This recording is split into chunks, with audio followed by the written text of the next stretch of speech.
Welcome, dear subscribers and curious listeners of my channel. No matter how deeply fans adore the Harry Potter universe, it's impossible to ignore the fact that J.K. Rowling's magical world is full of oddities and outright logical inconsistencies.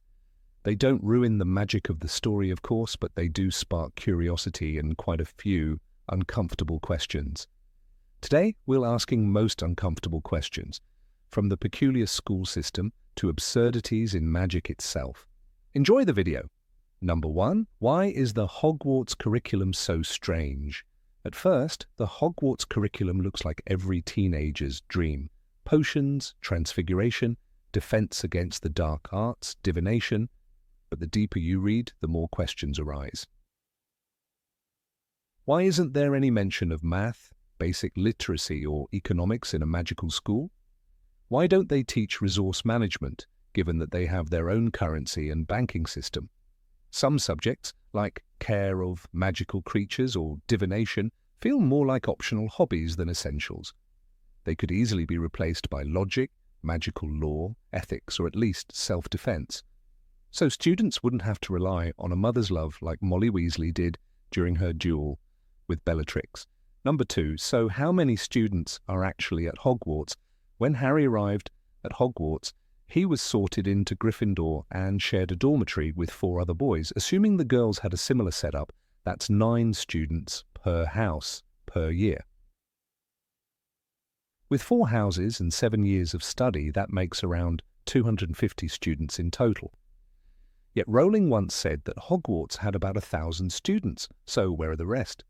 Why, throughout the entire series, do we see only a small handful of Harry's classmates and almost no one else? Hogwarts feels less like a real school and more like a cozy fan club. Number 3. Why are there so few career paths? In Book 5, Harry has a career counselling session. He wants to become an Auror, and McGonagall carefully explains which subjects he'll need to pass.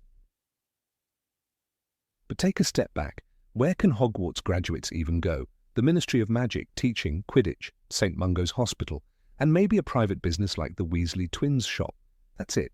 5 or 6 career paths for an entire magical country.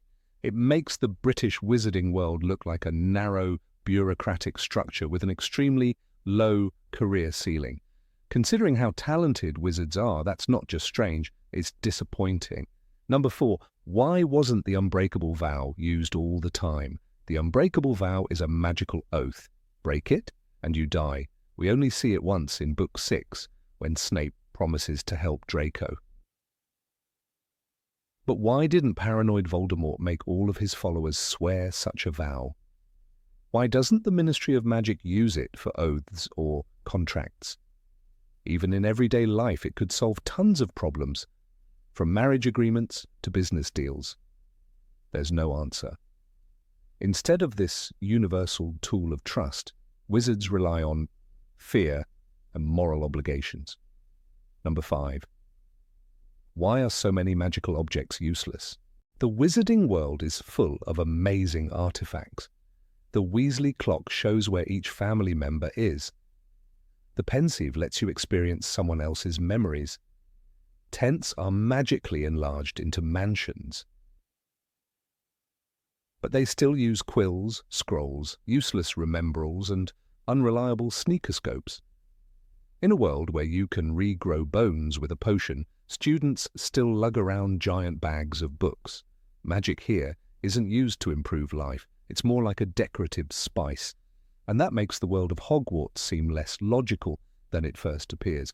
Number 6. How is magical strength measured? Voldemort and Dumbledore are considered the most powerful wizards in history. But what makes them powerful? Is it intelligence, willpower, genetics? Nobody knows. Harry wins thanks to love, Hermione is a genius, Neville becomes a hero in the end, and Bellatrix is defeated by Molly Weasley. If magical power is measured by the power of love, then the science of magic turns into a romantic fanfic. It would be nice to know, does magic have a strict system? Or does everything just follow the author's mood? Number 7. How are new spells created? Spells are the foundation of the wizarding world, but who creates them and how? How did Expecto Patronum or Imperius come into existence? Is there a magical research institute that registers new spells? Or does a wizard just invent a word, wave a wand? And if it works, voila. Why do schools teach dozens of standard spells but never explain how new ones are developed? Given how important that is, it seems Rowling just didn't want to go that deep. Number 8. Why do wizards hide from muggles? When Hermione suggested using magic to help muggles, the response was silence. The Statute of Secrecy, signed in 1689, still ruled the wizarding world with an iron hand. The International Confederation of Wizards agreed that we must remain hidden, said Dumbledore in Goblet of Fire. It made sense then, burning times, pitchforks, fear. But in the 21st century, muggles accept the idea of aliens, cryptids, and parallel universes on TV. A flying broomstick would go viral, not to the stake. Wizards could heal the incurable, could stop wildfires with water spells, could end famine with conjuration. But they don't. Not because they can't, because they won't. The Ministry's fear runs deeper than safety. It's about control. Wizards enjoy being the secret elite. They walk past muggles every day, unseen and smug. They call them non-magical, like a flaw. Bless them, Arthur Weasley would say, as if muggles were children. Integration would mean compromise. Study, accountability. It would mean wands being measured against machines. And what if they came up short? Maybe it's not fear of persecution that keeps them hidden. Maybe it's fear of irrelevance. In a world where muggles built satellites and split atoms, what would magic still mean? Number 9. Why do wizards understand so little about the muggle world? Arthur Weasley stared at a rubber duck like it was a cursed artifact. Tell me, what exactly is the function of a rubber duck? He asked in Chamber of Secrets, eyes wide with wonder. He was head of the Misuse of Muggle Artifacts office, yet couldn't operate a telephone. This wasn't just comic relief, it was alarming. Wizards lived beside muggles, they used the same roads, passed the same shops. Yet even the basics of non-magical life remained alien to them. Elevators, electricity, maps. Muggle-borns like Hermione had to shift backwards, trading pens for quills, calculators for mental math. Hogwarts banned ballpoint pens. Students were forced to use inkpots and parchment, like it was the 1600s. Why? There was no magical reason, only tradition. Wizards didn't just ignore Muggle progress, they rejected it. They built a world so obsessed with purity and legacy that even harmless innovation became taboo. It wasn't curiosity that shaped magical society, it was stubborn pride, and in that pride they chose mystery over practicality, forgetting that magic and reason aren't enemies, they're just two ways of seeing the same world. Number 10. Why is it so easy to escape from Azkaban? Sirius Black escaped Azkaban without a wand, without help, without breaking a lock. He simply transformed into a dog. They couldn't see him properly, Fudge explained in Prisoner of Azkaban. They were confused. That's all it took. A loophole in magical detection. A gap no one ever considered. Bartholomew Crouch Jr. escaped by swapping places with his dying mother and drinking Polyjuice Potion in secret. No alarms, no fail-safes. And when Bellatrix Lestrange broke out with her fellow Death Eaters, the prison walls didn't crumble. The guards simply left. The Dementors, supposedly the ultimate line of defense, switched sides the moment power shifted. They weren't loyal, they were hungry. Azkaban was never secure. It was terrifying, cold, inhumane, but not secure. The Ministry believed fear was enough to keep prisoners inside. Fear of Dementors, fear of despair, but fear isn't a lock. It doesn't stop those with will or madness or magic. No enchantments, no protective charms, no enchanted barriers, just fog, cold, and the assumption that no one could survive long enough to try. The wizarding world built a prison of ghosts and shadows and then acted shocked when it failed. Number 11. Why do wizards still use owls to deliver mail? When Hedwig was struck by a curse in Deathly Hallows, she died instantly, mid-flight, wings spread, message undelivered. It was a brutal reminder. Owls aren't invincible. They can't dodge spells. They can't protect secrets. Yet the entire wizarding world relies on them as if they're enchanted tanks. Letters, invitations, even ministry documents, everything flies through the sky in feather and beak. And no one questions it, not even after Hedwig, not even after mail was intercepted and people died. "The owls are behaving strangely," Percy said in Order of the Phoenix. Strange was just the beginning. Wizards can apparate across countries. They can send messages through fireplaces. Kingsley Shacklebolt used a Patronus to send an instant warning during a battle. It glowed and spoke. It couldn't be lost or confused or shot from the air. So why isn't that the standard? Why does the magical world, full of instant travel and enchanted mirrors, still depend on bird mail? Maybe it's tradition. Maybe it's romance. But maybe it's just fear of change, an unwillingness to admit that even the most magical customs can be outdated. Number 12. Why is the Ministry of Magic so inefficient? Cornelius Fudge sat behind a polished desk and denied the truth. "He's not back," he said flatly in Goblet of Fire, even after Harry stood before him shaking, bloodied, and terrified. The return of Voldemort should have sounded every alarm. Instead, the Ministry attacked the boy who survived. They smeared Dumbledore in the papers. They placed Dolores Umbridge in Hogwarts. They spent more time silencing the truth than preparing for the storm. By the time they finally admitted Voldemort had returned, it was too late. The Order was in the shadows. Death Eaters were already recruiting, and the Ministry had wasted a year chasing shadows of its own making. The structure of the Ministry was all glass and marble, but hollow inside. No checks, no accountability. Fudge ruled without challenge, making policy on fear and pride. There was no magical constitution, no council to vote him out. Even when Rufus Scrimgeour took over, things didn't change. He too prioritized appearances. In Half-Blood Prince, he pressured Harry to act as a mascot rather than an ally. "These are dangerous times," he said, "and you are 16. It wasn't leadership, it was desperation disguised as diplomacy. And when Voldemort finally took control, no one resisted. The system collapsed, not because it was attacked, but because it was already rotten.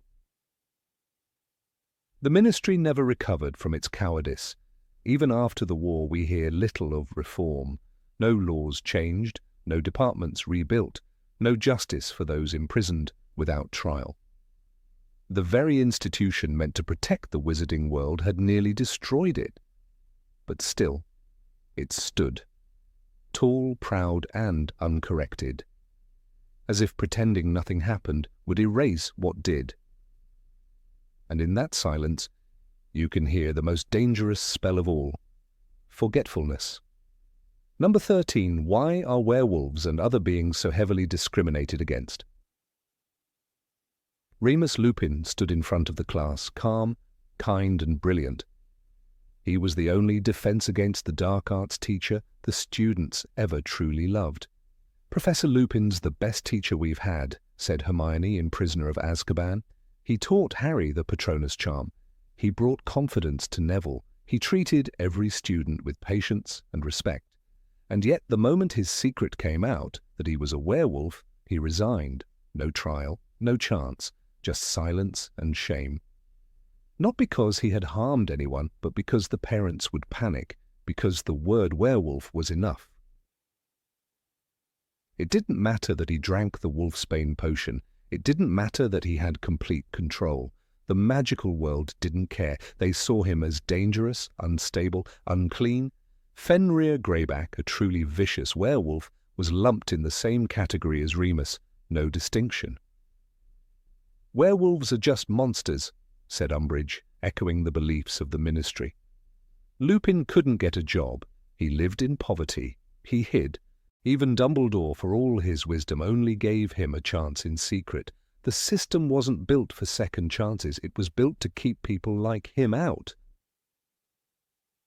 And it wasn't just werewolves. Giants were treated like beasts, shoved into mountains and ignored. Goblins were trusted with gold but denied wands. House elves were bound by magic to serve, stripped of freedom. Centaurs were forced into the forest, labelled beasts by ministry decree. Hagrid, half-giant and gentle as they come, was still called dangerous by the press. When Dobby asked for pay, he was mocked by his own kind. "Dobby is a free elf," was more than a slogan, it was a cry in a world that never listened.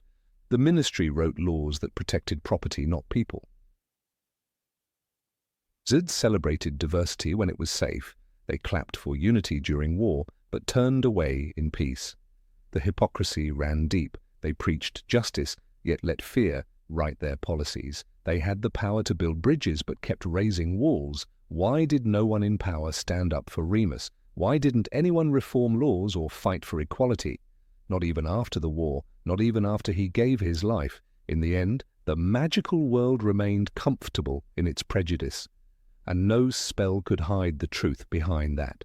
Number 14. Why isn't Muggle medicine used in the magical world? Madame Pomfrey could regrow bones overnight. She could vanish cuts with a flick of her wand and reduce broken noses to a mild inconvenience. Yet when it came to the Longbottoms, she was helpless. "They are not the same," Dumbledore admitted in Order of the Phoenix. "They are damaged beyond any magical repair." Alice and Frank Longbottom, tortured into madness by Bellatrix Lestrange, remained in the closed ward of St. Mungo's for years. Their minds, shattered by the Cruciatus curse, never healed. Wizards could mend bones, but when it came to the mind, they stepped back into the shadows. No cure, no serious attempt, just flowers and awkward visits from their son. In the Muggle world, the field of psychiatry has grown for decades. There are treatments, therapies, medications, some imperfect, but many effective. Why haven't wizards at least tried to understand these approaches? Surely someone like Hermione Granger, who was Muggle-born and brilliant, would have seen the gaps. Why wasn't she ever shown reading up on Muggle neuroscience to help Neville's family? Wizards seemed content to remain in their own echo chamber, as if curiosity about non-magical solutions was a kind of betrayal. They had potions, not psychology, wands, not research, and for all their power, they failed where it mattered most. The silence around mental illness in the wizarding world is more than just neglect. It's a kind of willful blindness. No one questions why St. Mungo's has no department for trauma therapy, no spell for calming intrusive thoughts. When Harry suffered from PTSD after the graveyard scene in Goblet of Fire, no one suggested counselling, not Dumbledore, not McGonagall, not a single adult. They offered tea. "You have shouldered a burden that none your age should bear," Dumbledore said, then left him alone to face nightmares.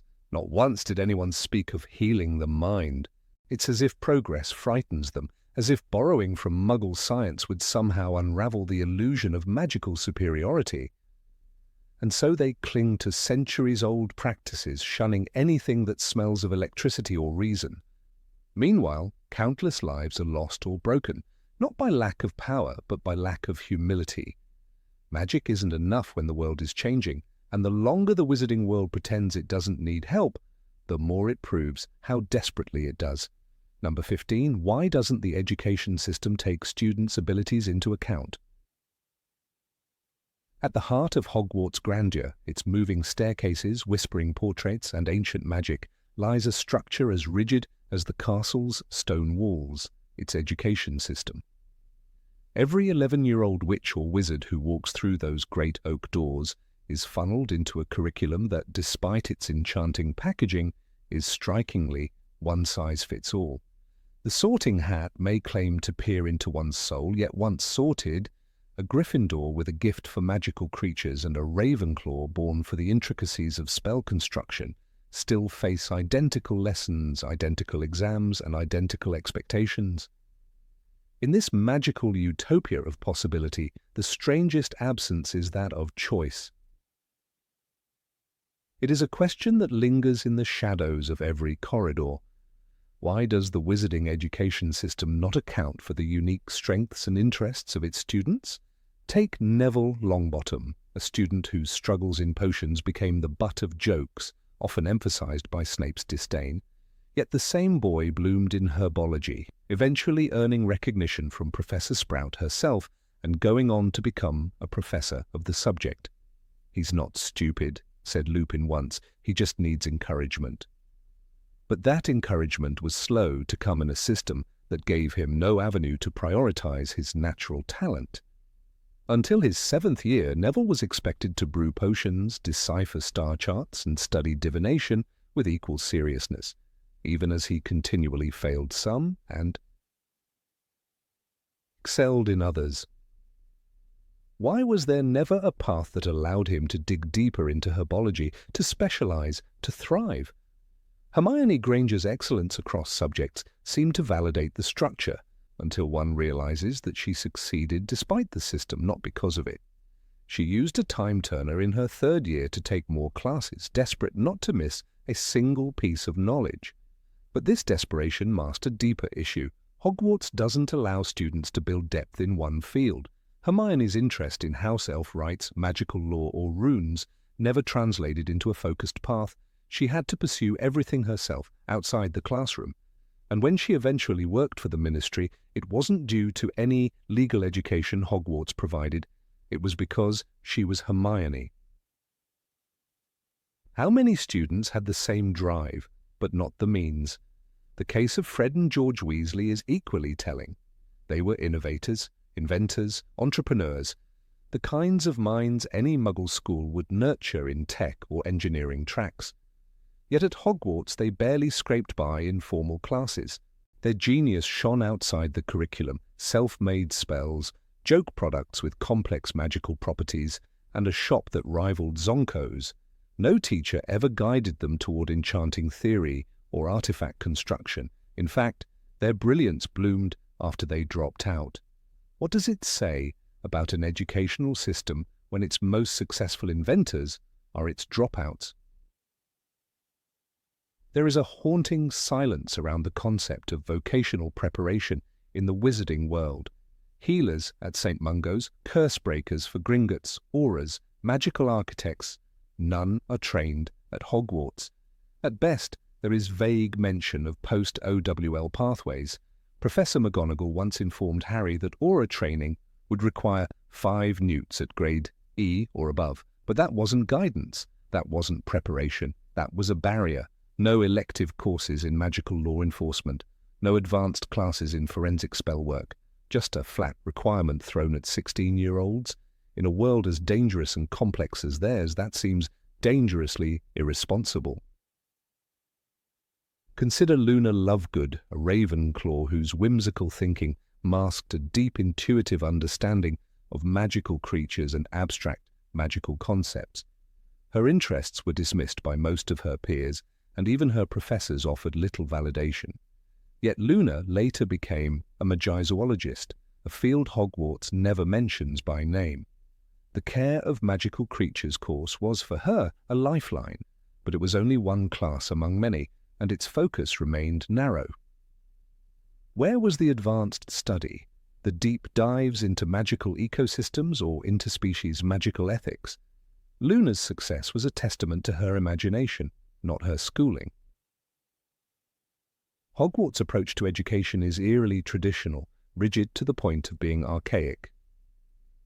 Subjects like astronomy, divination, and history of magic are treated as compulsory, even though their relevance varies wildly from one career to another. A student dreaming of becoming a spellwright is given the same exposure to history as one who wants to tame dragons. In Muggle schools, such students would branch off into humanities or STEM paths. They would attend technical colleges, arts academies, or polytechnic institutes. Hogwarts offers no such diversification.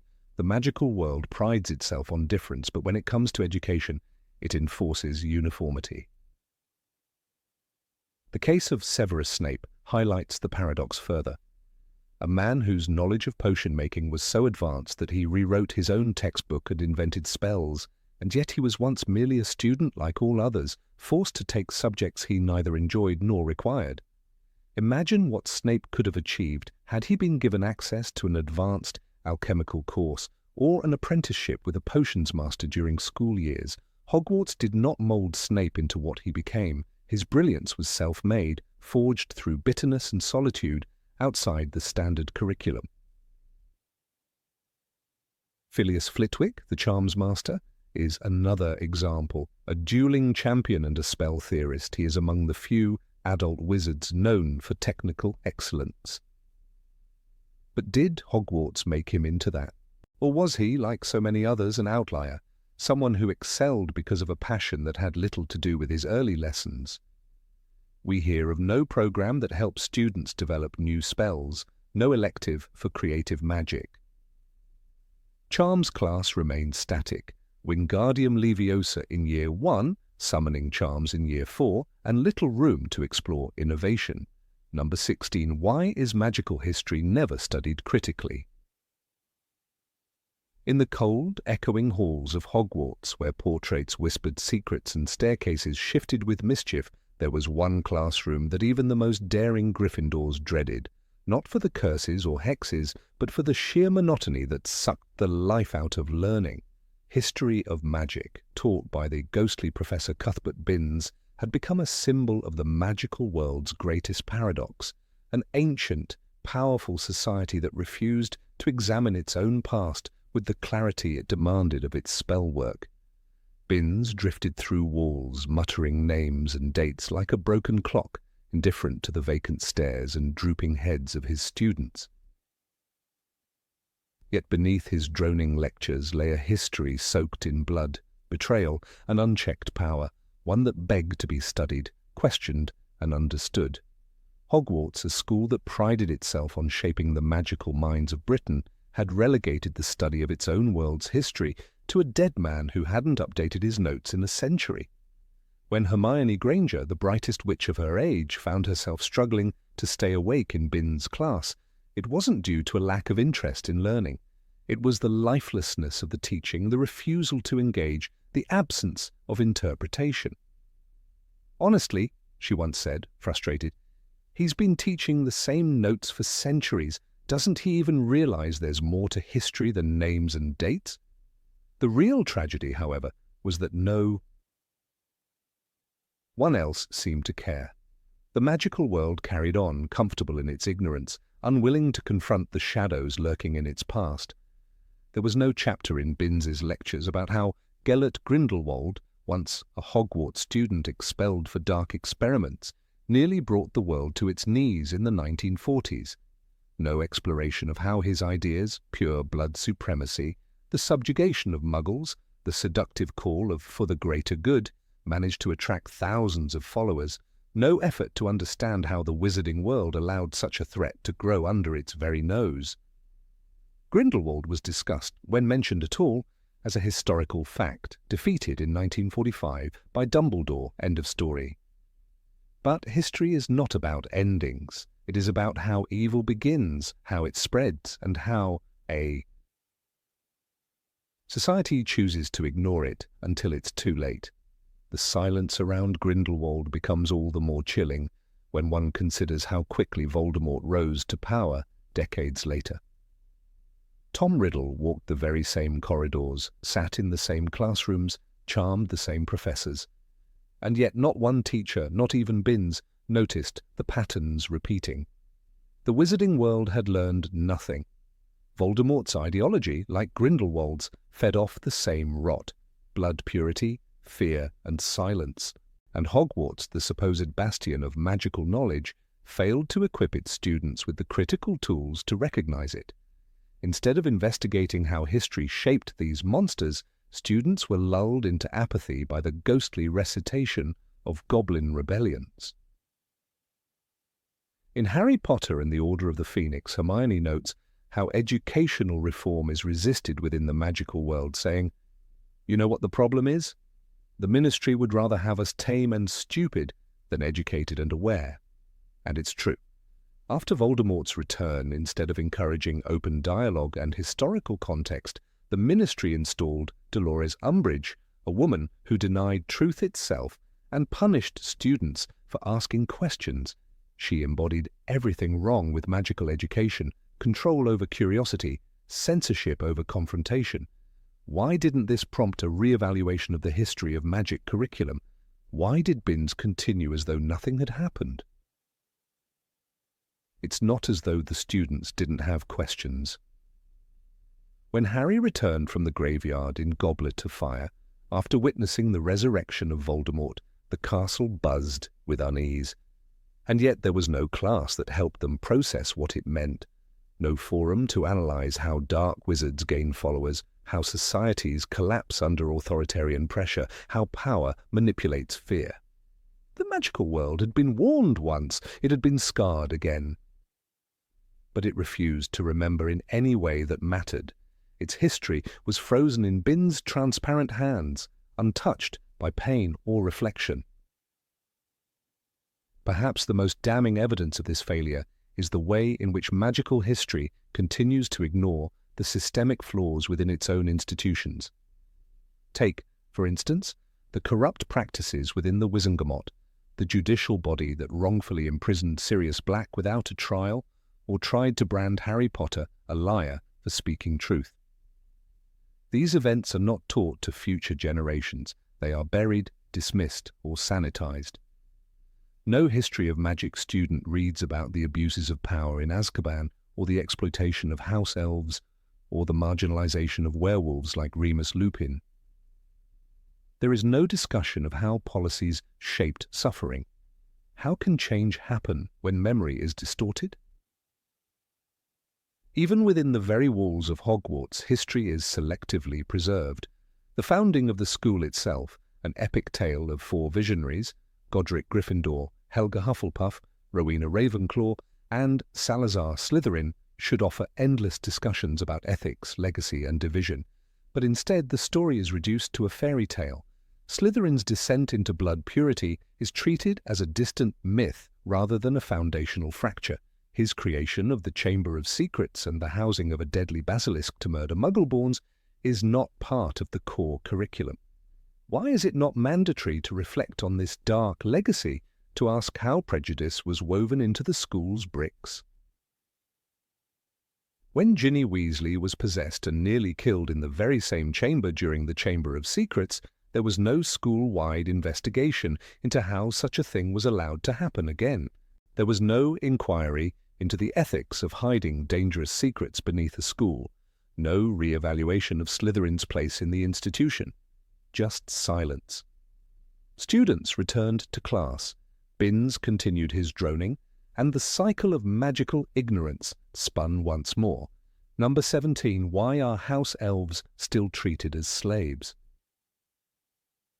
In the shadowed corners of the magical world, beneath the glimmering halls of Hogwarts and the laughter of wizarding feasts, lies a truth too often ignored, a truth with ancient roots and shackles not yet broken, the truth of house elves enslaved for centuries, bound to families who never question the morality of such servitude.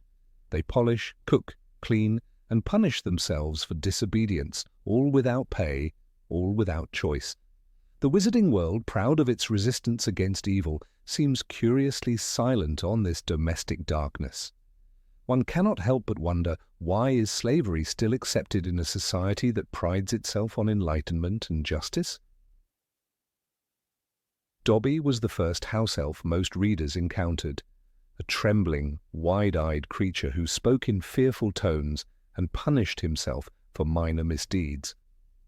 Owned by the Malfoy family, one of the most notoriously cruel wizarding houses, Dobby's life was filled with suffering. Yet what shocked more than Lucius Malfoy's abuse was how ordinary wizards reacted to the elf's condition. Even when Dobby was freed through a trick by Harry Potter involving a sock, it was treated almost as comic relief. But freedom for a house elf is no laughing matter. It is rare, dangerous, and lonely. Most elves, like Winky, who sobbed endlessly after her dismissal, have been conditioned to view servitude as their only purpose. What kind of world teaches sentient beings to love their own chains? When Hermione Granger founded SPEW, the Society for the Promotion of Elfish Welfare, she was met with mockery, not just by the Slytherins but by her own friends. Ron Weasley rolled his eyes, laughed at her leaflets, and dismissed her efforts. Even Harry, who had witnessed Dobby's abuse firsthand, didn't take it seriously. The narrative framed Hermione's activism as quirky and exaggerated, not noble and necessary. But readers with a moral compass found her the lone voice of reason in a world that preferred comfort over confrontation. "You know, house elves get a very raw deal," Hermione insisted, yet no one truly listened. It is not merely the existence of house elf slavery that is disturbing. It is the collective indifference. The Ministry of Magic, which spends countless resources regulating broomstick safety and Muggle memory alterations, has no known department overseeing elf welfare. No rights are granted, no salaries mandated, no legal protections exist. When Dobby demanded payment from Dumbledore, 1 galleon a week and 1 day off a month, it was considered radical. Dumbledore's response was kind but not revolutionary. He allowed it, but he did not campaign for others. Why didn't he use his influence to begin systemic reform? The silence of Albus Dumbledore is perhaps the most unsettling part. A man revered for fighting Voldemort, for protecting students, for offering second chances to the likes of Snape and Draco, said almost nothing about the ethical horror of elf slavery. He was the headmaster of the most prestigious magical school, and yet house elves toiled in the kitchens below, unseen and unheard. "The house elves do all the cooking and cleaning," Hermione once explained. "Hundreds of beings working full-time without any pay, hidden away beneath the Great Hall, serving pumpkin juice and roast chicken to students who never once wondered who made it." Even at the final battle of Hogwarts, house elves were mentioned only briefly. Kreacher, the once bitter elf who served the Black family, led the charge of kitchen elves armed with knives. It was a moment of heroism, but also one of hypocrisy. After years of mistreatment and neglect, they rose to defend their abusers. Their loyalty, though admirable, was the result of magical and psychological conditioning, not freedom. They fought not as citizens of the magical world, but as property protecting the house they were bound to. Hogwarts, in its grandeur and wisdom, teaches students about the ethics of transfiguration, the complexity of potion-making, and the dark history of Grindelwald's reign. But nowhere in the curriculum is there a lesson about house elf rights. Students spend 7 years walking past the paintings of goblin rebellions and tales of magical uprisings, but not once do they learn about the liberation of house elves, because there hasn't been one. Their plight remains too ordinary to teach, too accepted to challenge. The logic of tradition is often used to excuse injustice. The wizarding world, like many societies, hides behind the veil of how things have always been. House elves have served for centuries. They're happy to do so. They don't want clothes. These are the excuses given by characters like Ron, who once said, "They like it, they like being enslaved." But such reasoning would never be acceptable if applied to human slavery. Why is it allowed here? The magical community prides itself on progress, but when it comes to its own creatures, it regresses into feudal cruelty. One of the most harrowing examples comes not from the Malfoys, but from the Ministry itself. When Barty Crouch Sr. dismissed Winky, it wasn't out of cruelty. It was to protect his own secrets. But the result was catastrophic. Winky spiraled into despair, her sense of identity shattered. "Winky is not happy, Master Harry Potter," she muttered, drinking heavily. The trauma was palpable. She didn't know how to exist outside servitude. This reveals the deep psychological manipulation elves endure. They are not only controlled by magical contracts, but brainwashed to accept inferiority as virtue. Some might argue that the elves' own resistance to freedom justifies their condition, but that argument ignores the reality of systemic oppression. Slavery, in all its forms, alters the psyche. If elves reject liberation, it is because they have never known a world without chains. Dobby was an exception, not the rule, brave enough to dream of freedom, willing to suffer for it. Most elves have been bred, generation after generation, into compliance. Their fear of clothes is not natural. It is taught. Number 18. Why does the house system divide children from day one? The Sorting Hat's song echoes through the great hall, its words ancient and unquestioned. 11-year-old children, wide-eyed and trembling, step forward one by one to sit beneath the frayed brim. A single moment defines their path, not only for the 7 years ahead, but for the story the world will tell about them. Perhaps Slytherin, the hat murmurs into one mind. Oh, but Gryffindor could be a fit, it says to another. But the student's future, how teachers treat them, how classmates perceive them, how they will perceive themselves, is decided in those first few seconds based on traits that may not yet be fully grown. This division, this ancient ritual, is accepted as a cornerstone of magical education, but is it not a deeply flawed system? Harry Potter's own experience with the Sorting Hat was fraught with internal conflict. "Not Slytherin, not Slytherin," he whispered desperately in Harry Potter and the Philosopher's Stone. The hat listened, but also challenged. "You could be great, you know, it's all here in your head, and Slytherin will help you on the way to greatness." But Harry, terrified by the Slytherin reputation and Draco Malfoy's smug entitlement, refused the suggestion. The very existence of that moment reveals how malleable the system is, how a child's fear or instinct can sway their entire destiny. The hat could be persuaded, but not all children would dare. Imagine if Harry had accepted the hat's suggestion and gone to Slytherin. What would have become of the boy who lived in a house already branded as evil by most of the wizarding world? The narrative is clear in its bias. Nearly every major antagonist, from Tom Riddle to Bellatrix Lestrange, comes from Slytherin. Meanwhile, heroes emerge almost exclusively from Gryffindor. The system isn't merely divisive, it's moralistic. The moment you're sorted, you're not just grouped, you're judged.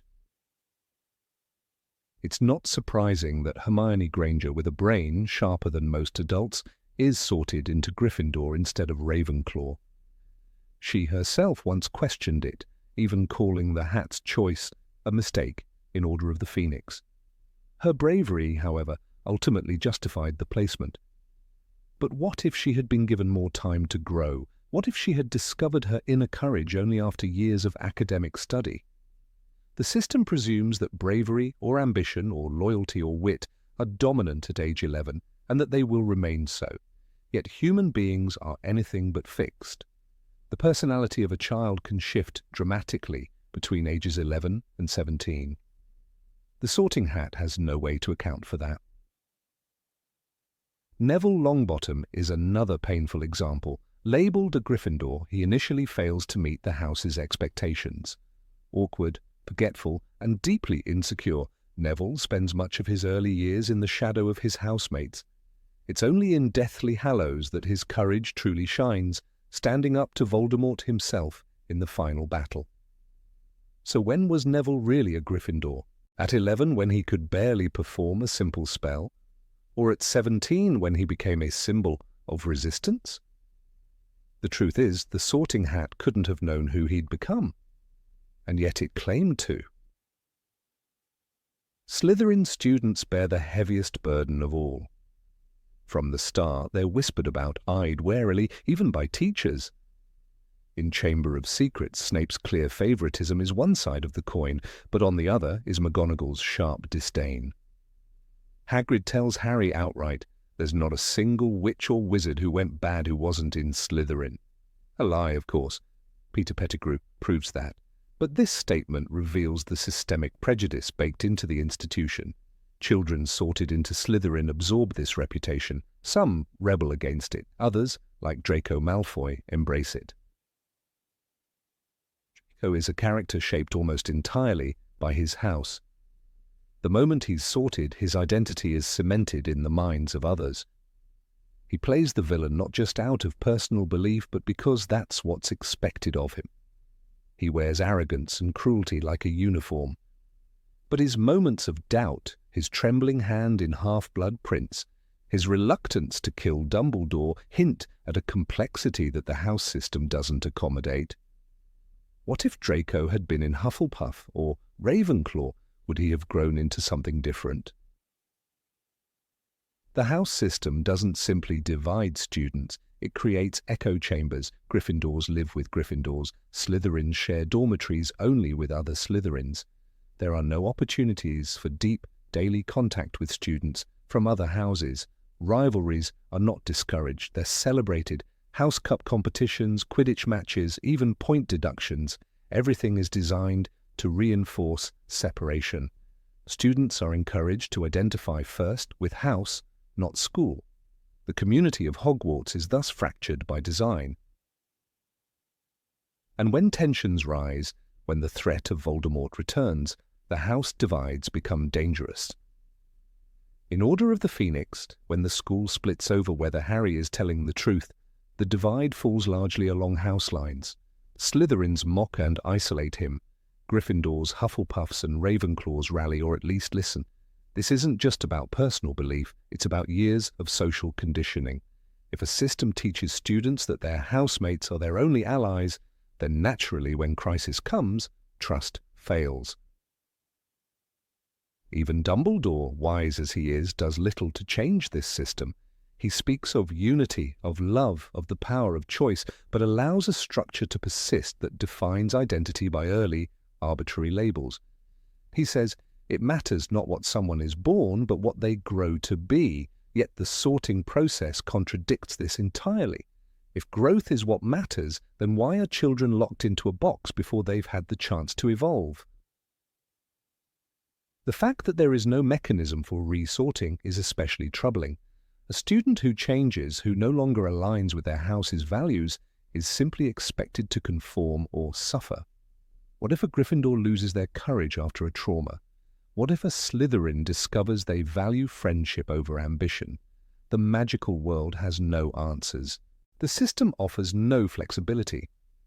It reflects not the complexities of childhood, but the rigidity of tradition. No student in the books ever transfers houses.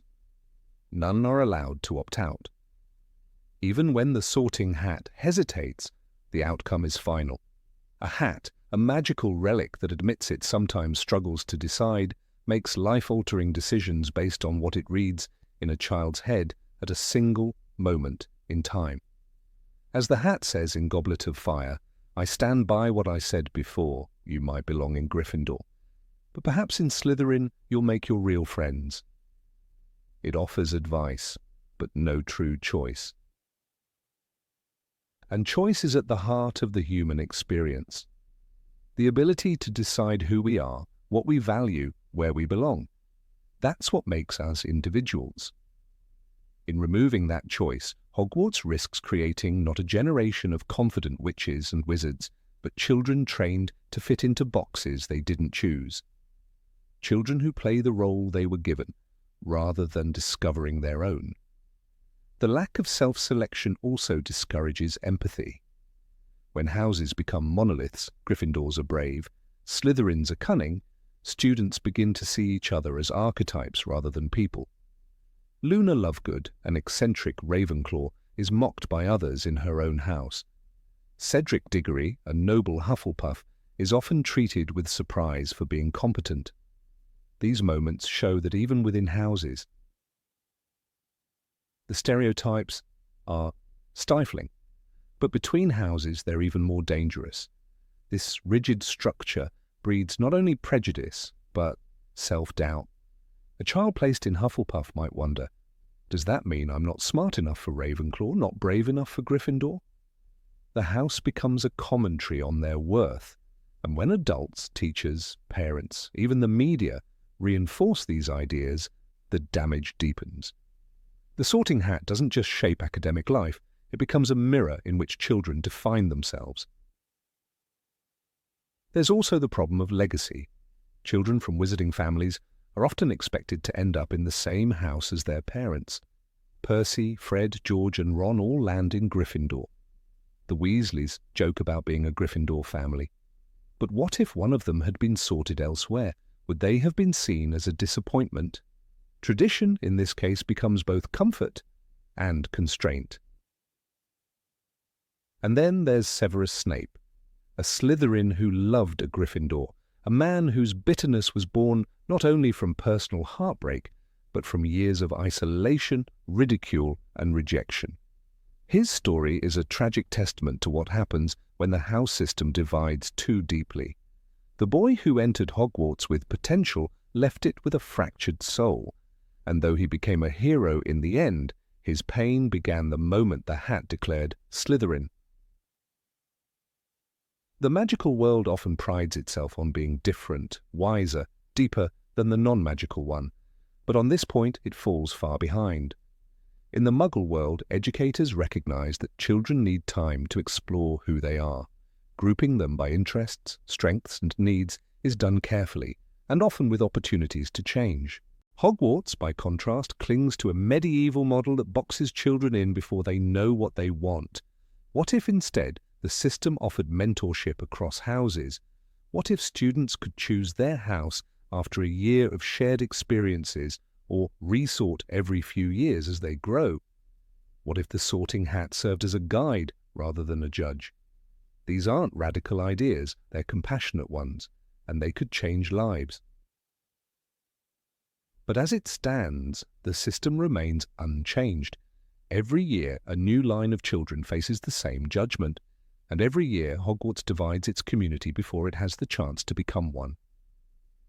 Number 19. Why don't wizards use magic to solve everyday problems?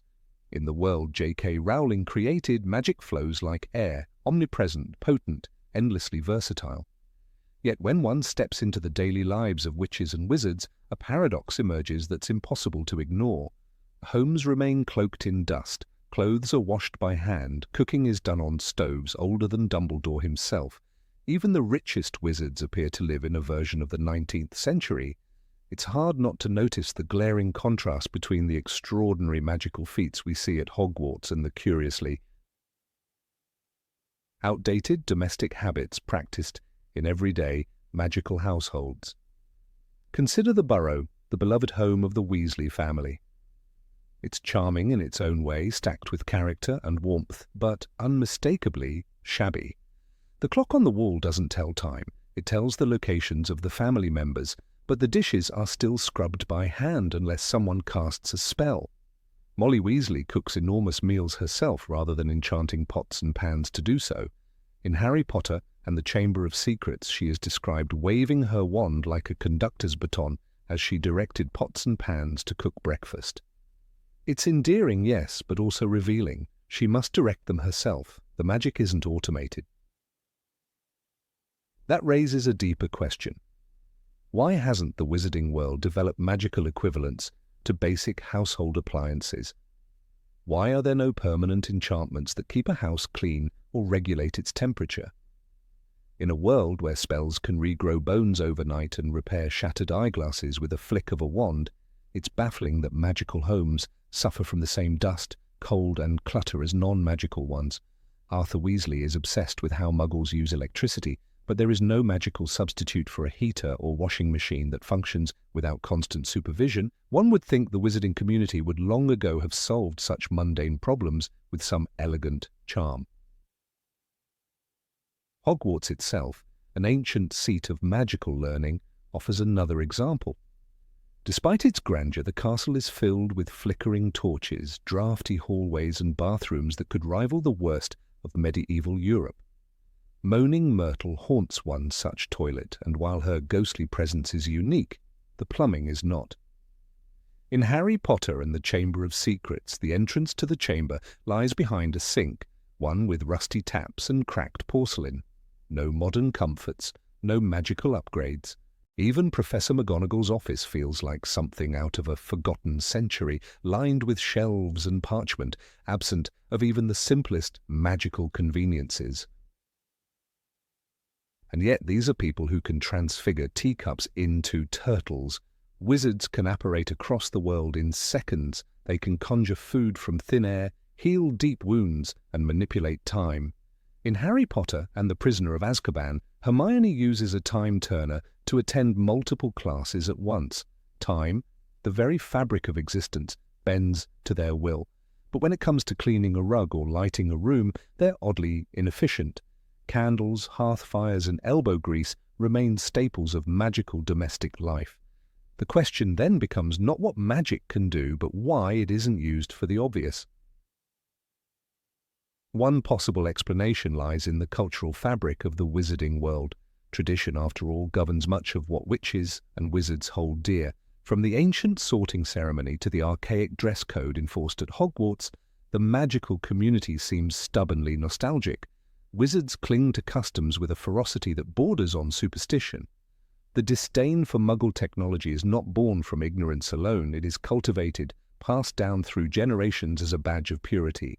Muggle inventions are a poor substitute for real magic, says Lucius Malfoy in Harry Potter and the Chamber of Secrets. This snobbery is more than ideology. It shapes their infrastructure, their schools, their homes. But traditions do more than limit, they isolate. The wizarding world is a closed system, resistant to change. Even progressive thinkers like Arthur Weasley are seen as eccentric for their interest in non-magical solutions. His love for plugs and batteries is treated with mockery rather than curiosity. Magical society, by remaining self-contained, deprives itself of outside innovation. Muggle-born witches and wizards like Hermione Granger could introduce countless practical ideas from the non-magical world, yet we see little evidence that such knowledge is embraced. Indeed, even Hermione, brilliant as she is, adapts to wizarding ways rather than challenge them. The lack of technological advancement in magic isn't just a philosophical choice, it has social implications. Poverty is rampant among certain wizarding families, and yet no effort is made to standardize domestic enchantments that could ease burdens. The Weasleys are a prime example. Despite being a family of skilled witches and wizards, they live modestly, even meagerly. Magic could, theoretically, provide infinite resources. A well-enchanted cauldron could cook meals unattended. A spell could provide endless warmth. Yet no such spells are seen in action. Comfort is reserved for those who can afford rare magical objects or household help, like the Malfoys, who rely on Dobby and other house elves. The use of house elves, in fact, is a disturbing cornerstone of this system. Instead of creating magical automation, the wizarding elite rely on subjugated magical creatures to maintain their lavish homes. These elves cook, clean, and perform every domestic task without question. In Harry Potter and the Goblet of Fire, when Harry visits the kitchens of Hogwarts, he discovers dozens of house elves preparing food. It's a labor force sustained by enchantment, but not in the way one might expect. It's servitude, not innovation. The elves are the machines of the magical world, kept docile by tradition and powerful binding spells. This reliance on servitude over self-sufficiency raises uncomfortable ethical questions. If magic is so versatile, why hasn't it been democratized for everyday living? Why hasn't the Ministry of Magic ensured that every household has self-cleaning enchantments or warming charms that require no constant wand work? The answer may lie in the nature of magical governance. The ministry is a reactive body plagued by bureaucracy and resistance to change. Even during times of crisis, such as the rise of Voldemort, its priorities lean toward control rather than progress. Domestic reform, it seems, is far from its agenda. The educational system also plays a role in this stagnation. Hogwarts focuses on traditional magical disciplines, potions, charms, transfiguration, but avoids practical applications for everyday life. There is no class on magical home economics, no lessons on long-term enchantments for the household. Even subjects like arithmancy and ancient runes, which could hint at technical innovation, are shrouded in academic obscurity. As a result, young wizards are taught how to turn hedgehogs into pincushions, but not how to build a warm, clean, and efficient home. Then there is the question of enchantment decay. Perhaps magic, by its very nature, requires maintenance. Spells may fade, objects may lose their charm. The need to recast cleaning spells or rehearse warming charms could make magical automation impractical. Yet this idea is contradicted by many long-lasting enchantments in the series. The Marauder's Map, for example, continues to function decades after its creation. The protective charms around Grimmauld Place and Hogwarts persist over time without constant refreshment. Clearly, enduring magic is possible, it simply isn't applied domestically. The wizarding economy also discourages innovation. Magical goods are rare, handcrafted and expensive. Diagon Alley and Hogsmeade are filled with niche shops selling bespoke items, not mass-produced magical tools. There is no equivalent of a magical department store chain offering standardized home enchantments. Entrepreneurship exists, but it's quirky and unpredictable, as seen with Fred and George's joke shop. No one seems interested in creating magical equivalents to toasters or vacuum cleaners. The result is a stagnant market that prioritizes tradition over efficiency. The social structure of the magical world plays into this further. Bloodlines, not inventions, determine status. A wizard who crafts a spell that replaces the need for house elves would be seen as a revolutionary at best, or a heretic at worst. The power structures within magical society are deeply entrenched. Those who benefit from the current system, purebloods and elite families, have no incentive to change it. Innovators like Dumbledore or Newt Scamander, who challenge societal norms, are exceptions, not the rule. Progress in such a world moves at a glacial pace. The Daily Prophet, the wizarding newspaper, rarely covers innovation or domestic improvement. Its pages are filled with politics, crime, and sports like Quidditch. The absence of public discourse on magical infrastructure suggests a collective complacency. Witches and wizards may not even realize their lives could be more comfortable. Or worse, they believe that discomfort is noble, that enduring cold baths and dusty halls is somehow tied to magical authenticity. It's a culture where backwardness is mistaken for tradition and convenience is mistaken for weakness. There's also a strong current of magical elitism. Wizards, particularly purebloods, pride themselves on being separate from muggles. The more their homes resemble the non-magical world, the more they fear they've lost their magical identity. This fear reinforces old habits. Even the use of modern fashion is frowned upon. Arthur Weasley is ridiculed for wearing a rubber duck tie, while wizards, like Cornelius Fudge, insist on wearing green pinstripe robes. It's not that magical fashion hasn't evolved, it's that evolution is seen as betrayal. Even when magical tools exist, they are inconsistently used. The Scourgify charm is known to clean objects instantly, yet we see Molly Weasley scrubbing dishes and floors. The warming charm exists but isn't mentioned in relation to heating homes. It's as though the knowledge is there, but its application remains limited by cultural boundaries. Knowledge in the magical world is hoarded or misused rather than shared for the common good. And let us not forget the room of requirement, a room that transforms itself into anything the user needs. A marvel of magical engineering capable of extraordinary adaptation. Why aren't homes built this way? Why hasn't the Ministry created modular magical housing using similar enchantments to aid the poor or displaced? The technology or magic is there. The imagination, it seems, is not. The very society built on wonder is oddly void of vision. Ultimately, the question is not whether magic can solve domestic problems. It obviously can. The question is why the magical world chooses not to. Whether through tradition, elitism, or bureaucratic inertia, the wizarding world remains frozen in time. Its citizens are capable of changing lives with a flick of the wand, yet continue to live in crumbling cottages and dusty castles. As readers, we celebrate the charm of it all. But perhaps, just perhaps, it's time to ask the inconvenient question. If magic can do anything, why is it doing so little where it matters most? Number 20. Why is Quidditch such a dangerous and illogical sport? Of all the magical marvels J.K. Rowling conjured into the world, Quidditch remains one of the most exhilarating and bizarre creations. It is the heartbeat of wizarding sports, a high-speed airborne ballet performed on broomsticks, with thousands of fans cheering in packed stadiums and children dreaming of catching the golden snitch. But behind its dazzling charm lies a troubling question. How can a game so beloved be so inherently flawed, so staggeringly dangerous, and yet so fiercely unchallenged. In fact, these deeper one dives into the mechanics of Quidditch, the more uncomfortable the questions become.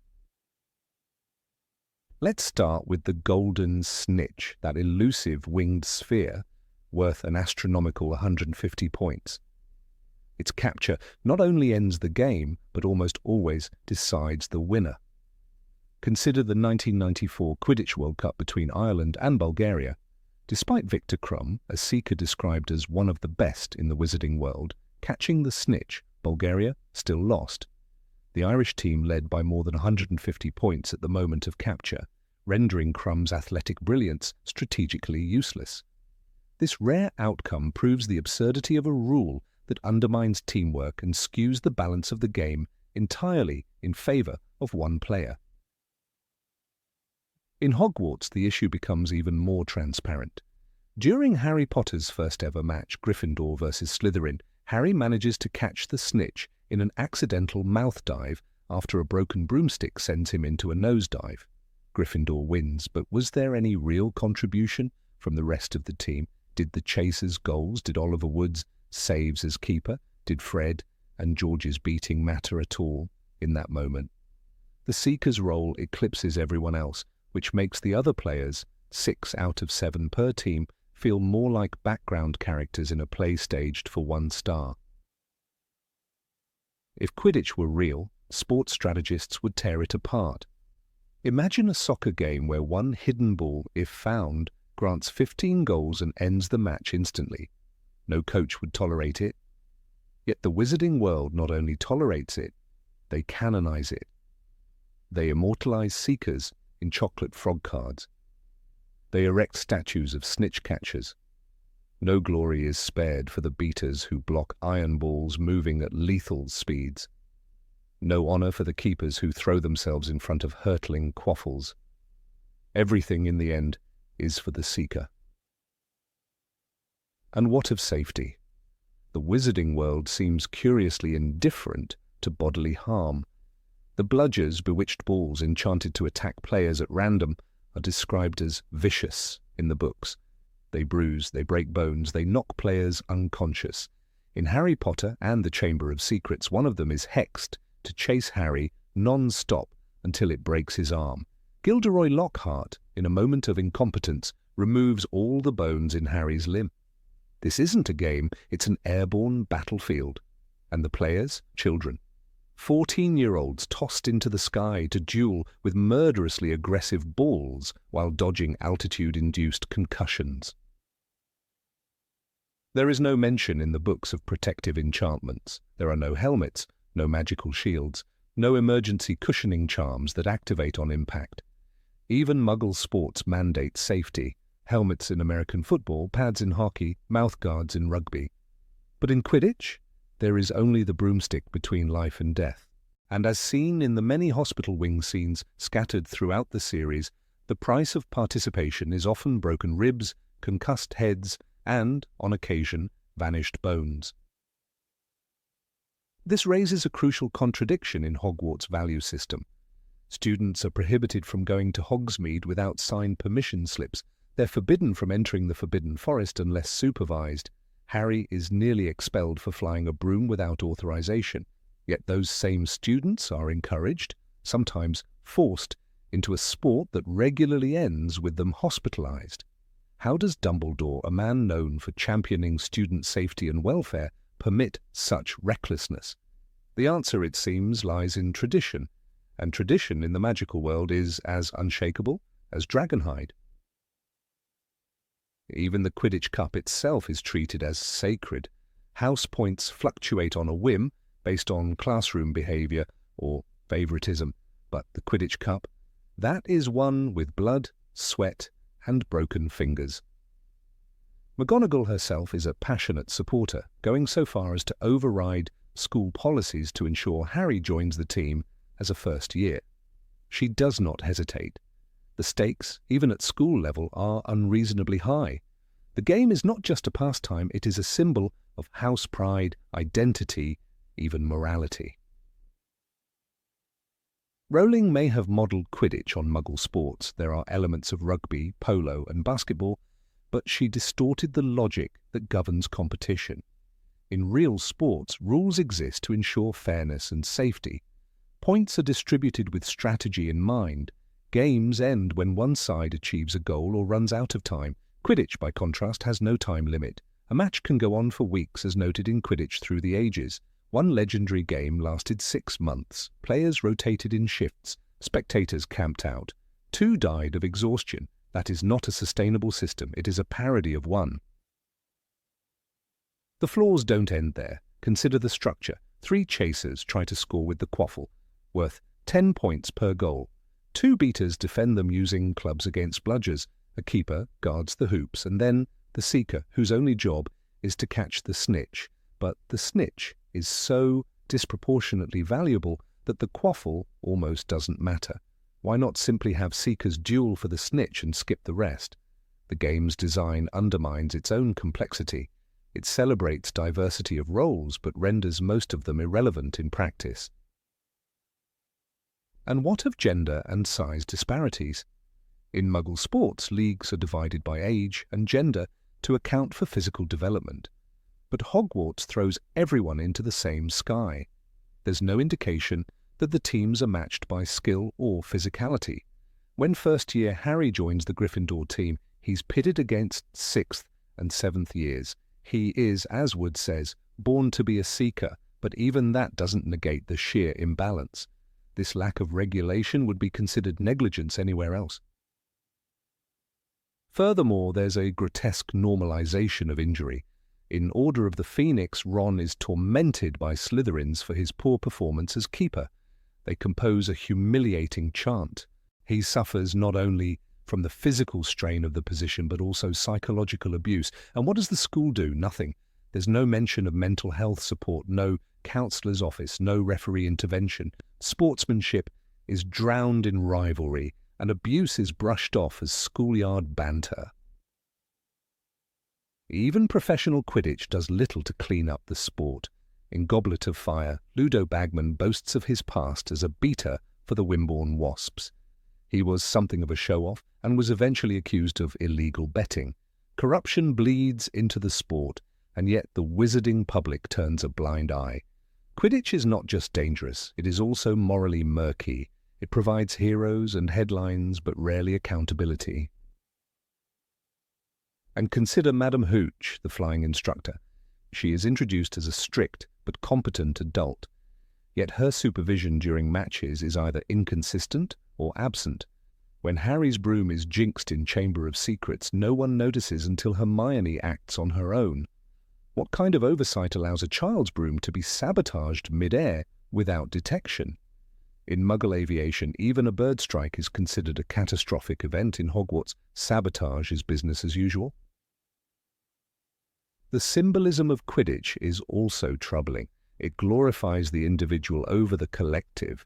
The team exists, but the hero is always the seeker. Harry is praised endlessly for his snitch catches, but rarely is Ron thanked for a good save, or Katie Bell for a decisive goal.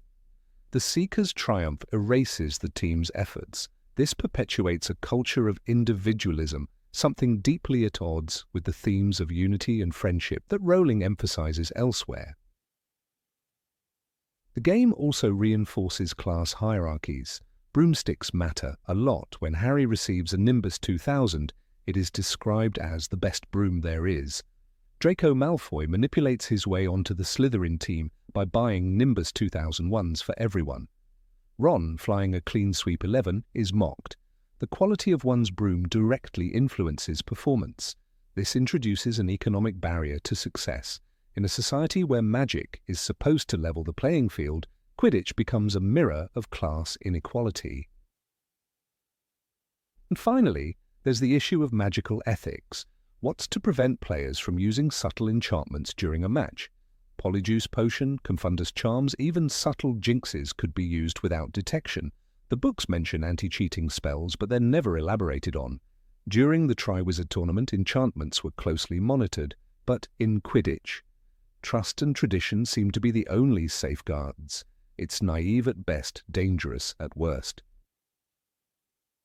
The magical world prides itself on progress in potions, spellcraft, and magical creatures, but when it comes to Quidditch, innovation is sacrilege. No one dares to question the snitch rule, or the lack of safety standards, or the grotesque imbalance of team roles. The sport has become so entrenched in wizarding identity that even life-threatening flaws are accepted with a shrug. This resistance to reform is not whimsical, it's alarming. It reveals a blind spot in an otherwise dynamic, magical culture. In the end, Quidditch is a paradox. It is thrilling, majestic, and central to the wizarding world's culture. It unites fans, inspires young witches and wizards, and gives Hogwarts some of its most exciting scenes. But it is also absurdly structured, recklessly dangerous, and steeped in archaic values that the magical world refuses to examine. For a society built on wonder and possibility, the refusal to evolve its most beloved game is not only illogical, it's a silent betrayal of its own magic. Number 22. Why are there no elections at Hogwarts? Of all the magical oddities that populate J.K. Rowling's universe, one of the strangest lies not in a potion or spell, but in the very structure of the most famous wizarding school in the world. Hogwarts is a place where children are taught to duel, brew poisons, and tame mythical creatures, yet never once are they asked to vote. The school that prepares them for adulthood, for responsibility, and even war, never gives them a single opportunity to participate in how it is governed. There is no student council, no elections, no representative body. Albus Dumbledore, or any headmaster in his place, holds near absolute authority, and no one, not students, not staff, not even governors, seems able or willing to challenge it. The lack of democratic processes is not subtle. Every major decision at Hogwarts is made behind closed doors. Prefects, for example, are chosen in secrecy. Harry Potter himself is stunned when Ron is selected over him. He is never given a reason, and McGonagall simply hands Ron the badge without explanation. "That's everyone in Gryffindor," she said, not inviting any questions. This process is mirrored across all houses. No one campaigns, no one casts a vote. The badges arrive as if by fate rather than by merit or choice. The lack of a student voice goes even deeper. When Dolores Umbridge is appointed as High Inquisitor and later Headmistress, she installs new rules daily, carving them into the walls of the Great Hall. No student has a say. The inquisitorial squad, Malfoy, Crabbe, and Goyle among them, is formed not through peer selection, but by decree. Their power is unchecked. They can take house points, impose punishments, and enforce a new regime. There is no forum to appeal, no student-led protest that results in real change, only passive resistance through secret organizations like Dumbledore's Army, which the administration brands as rebellion. This authoritarian structure is not limited to the Umbridge era. It is embedded in the very bones of Hogwarts. Consider the sorting ceremony, the moment every child's future is decided by a hat. A magical artifact, yes, but still one that makes irrevocable decisions. Students do not vote. They do not even truly choose. The hat considers their wishes, but ultimately decides on their behalf. Hermione Granger, for example, is placed in Gryffindor despite her academic inclinations that align closely with Ravenclaw. Neville Longbottom nearly ends up in Hufflepuff. Harry only avoids Slytherin because he pleads otherwise. Even then, the process feels more like divine judgment than a mutual agreement. The question then is not merely academic. Why, in a society that embraces magic and teaches children to become responsible wielders of incredible power, is there no room for democratic expression? Why are young witches and wizards trained in the use of wands but not in the power of their voices? The silence is deafening, and it leads to deeper concerns about what kind of adults Hogwarts is producing. Take Percy Weasley. Ambitious, orderly, obsessed with rules, he rises to the position of head boy and later joins the Ministry of Magic. His journey is marked by blind obedience, a desire to fit into the system rather than question it. He doesn't challenge authority, he replicates it. Percy is the product of a school that values compliance over inquiry, structure over flexibility. His estrangement from his family during the Second Wizarding War is not just a personal tragedy, but a reflection of the values he internalized at Hogwarts. When the system is corrupt, Percy sides with it because it is all he knows. Contrast that with Fred and George Weasley, who become iconoclasts. They challenge Umbridge not through debate or protest, but by dropping out in a blaze of magical fireworks. They destroy school property, they break the rules, but even their rebellion is theatrical rather than political. They don't demand reforms, they don't suggest alternatives, they simply escape because there is no legitimate path to change. At Hogwarts, defiance is an act of war, not discourse. This silence also permeates the faculty. Professors have no visible say in how the school is run. When Dumbledore is removed, McGonagall is stunned, but powerless. When Snape becomes headmaster, his fellow teachers do not organize or resist officially. Even the return of Dumbledore is not framed as a restoration of democratic order, but as a return to benevolent monarchy. The staff operates as servants of the head, not as co-governors of an educational institution. It is worth remembering that the Board of Governors exists, but it is rarely seen, and even more rarely effective. Lucius Malfoy, as a governor, uses his influence to threaten Dumbledore's position during the Chamber of Secrets crisis, but his actions are self-serving and manipulative. There is no mention of board meetings, policy debates, or student representation. Governance at Hogwarts is opaque, reactionary, and steeped in personal agendas rather than collective responsibility. One might argue that Hogwarts reflects the values of the magical society it serves. The Ministry of Magic, too, lacks transparency. Cornelius Fudge clings to power through denial and censorship. Scrimgeour is a man of appearances rather than substance, and when Voldemort rises, the Ministry collapses into fascism almost overnight. There are no checks, no balances, there is no parliament, no open elections, no civic engagement beyond the facade. The wizarding world, for all its wonders, is built on autocracy. Even the Order of the Phoenix, the underground resistance against Voldemort, is not democratic.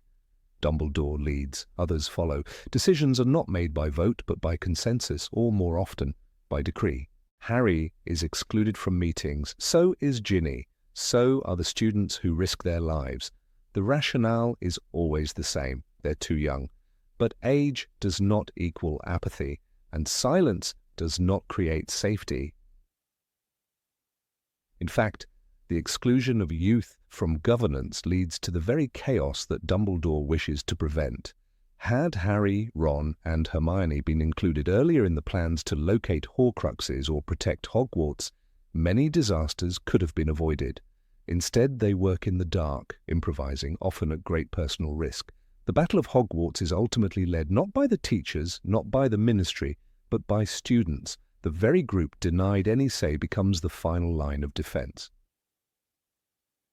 And what does this tell us? That the students were always ready. That they were capable of leadership, strategy, and sacrifice. Neville Longbottom, once mocked for his clumsiness, becomes a hero. He leads the resistance within the school when the adults fail.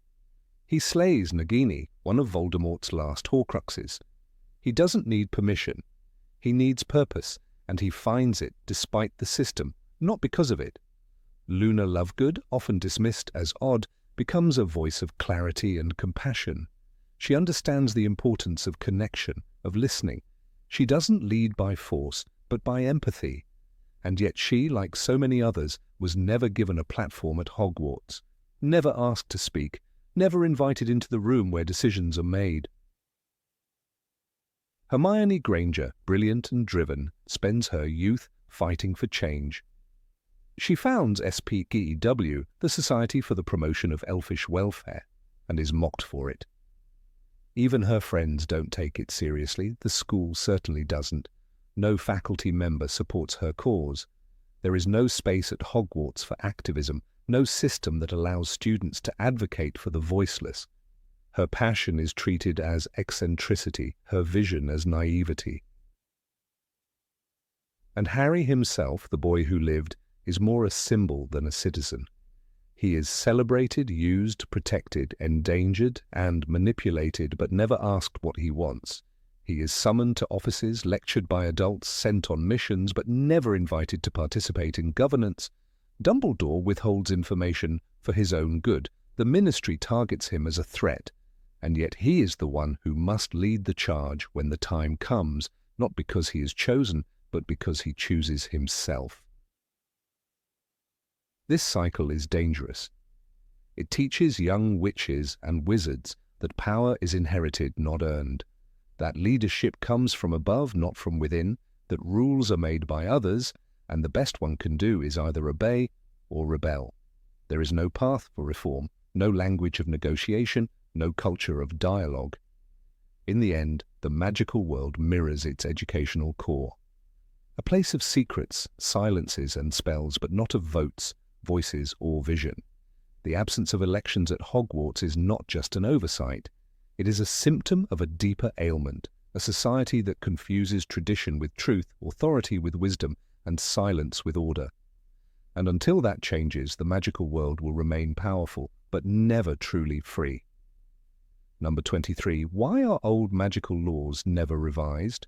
In the wizarding world created by J.K. Rowling, the laws that govern magical society are older than the portraits hanging in the corridors of Hogwarts.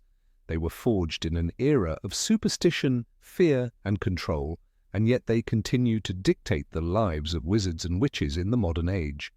Nowhere is this more evident than in the case of underage magic. The decree for the reasonable restriction of underage sorcery, passed in 1875, is enforced with merciless precision by the Ministry of Magic. It declares that no underage witch or wizard may perform magic outside school, regardless of circumstance. But what happens when those circumstances become a matter of life and death? When Harry Potter conjured a corporeal Patronus at the age of 15 to protect himself and his cousin Dudley from two Dementors in Little Whinging, he did not act out of mischief or arrogance. He acted out of survival.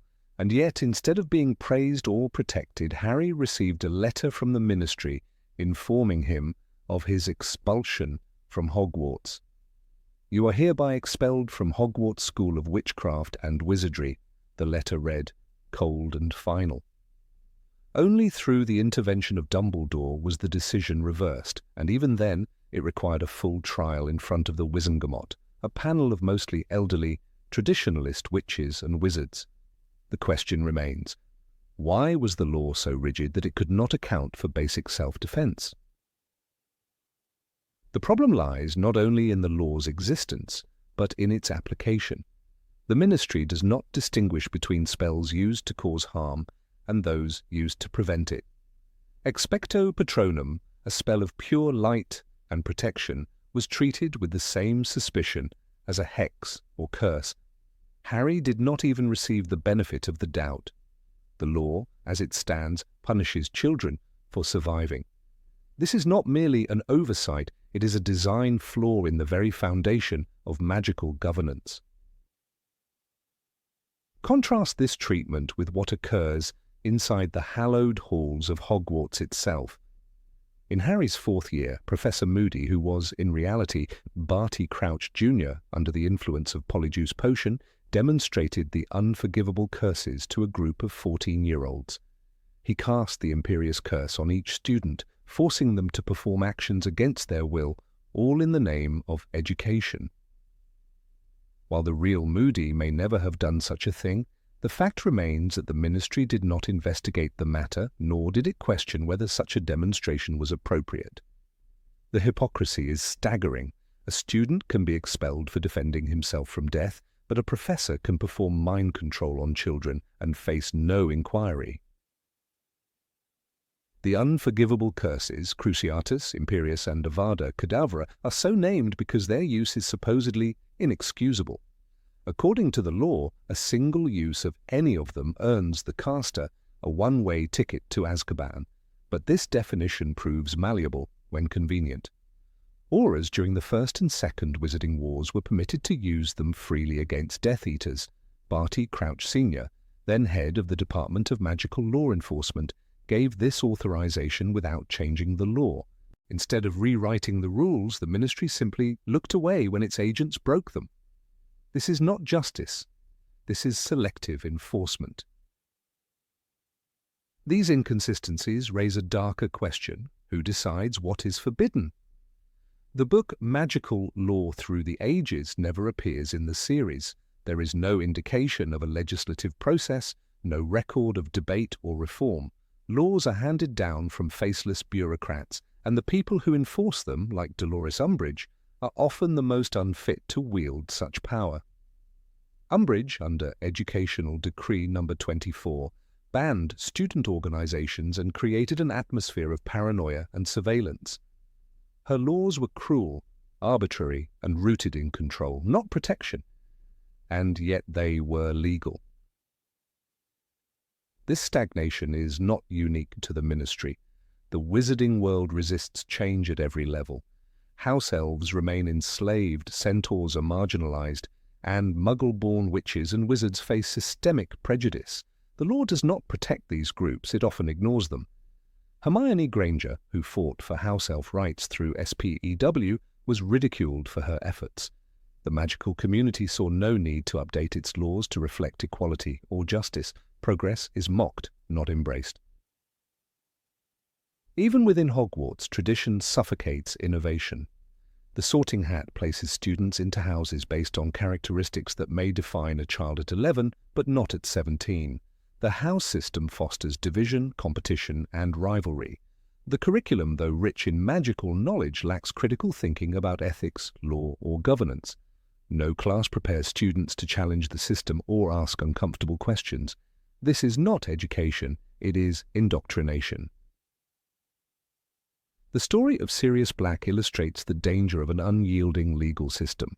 Convicted without trial, Sirius spent 12 years in Azkaban for a crime he did not commit. No one questioned the verdict, no one demanded evidence. The Ministry preferred the illusion of swift justice to the messiness of truth. Only when Sirius escaped and Harry became involved did Dumbledore attempt to rectify the mistake, and even then, his efforts were hampered by red tape and political cowardice. The same system that failed Sirius also failed Merup Gaunt. Abused by her father and brother, Merup lived in squalor and fear, her magical abilities stifled by trauma. The Ministry did not intervene, there was no law to protect her. Her tragic life and eventual death reveal how the wizarding world prioritizes control over compassion. Laws are not written for the vulnerable. They are written to preserve the status quo. Albus Dumbledore himself, though a beacon of wisdom, operated within these constraints. He often bent the rules but rarely sought to change them. He placed Harry with the Dursleys under an ancient blood charm despite their cruelty. He orchestrated a war against Voldemort but did not lead a movement to reform magical law. Perhaps even Dumbledore believed the system was too deeply rooted to alter. His silence speaks volumes. Fudge, Scrimgeour, and even Shacklebolt governed with the same outdated framework. None initiated widespread reform. Their leadership was reactive, not visionary. They addressed threats with force, not foresight.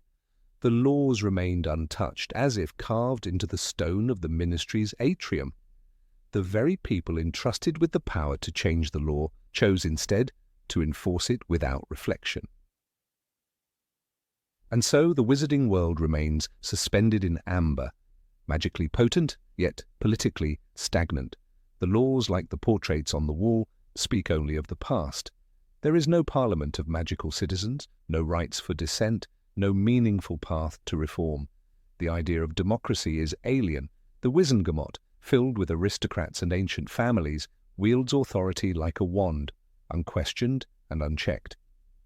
Why doesn't the magical world evolve? Because its power structure benefits from inertia. Pure-blood families like the Malfoys maintain influence through lineage, not merit. They exploit laws that favor their class and resist any attempt at change. Reform threatens their status. It introduces uncertainty. It opens the door to voices they have long suppressed. Even the language of the law reflects its archaic roots. Terms like Muggle-born and half-blood perpetuate division. They are not neutral descriptors, they are categories designed to segregate. No law prohibits discrimination based on blood status. Instead, such bias is tacitly accepted, even in institutions like Hogwarts. Draco Malfoy calls Hermione a mudblood without consequence.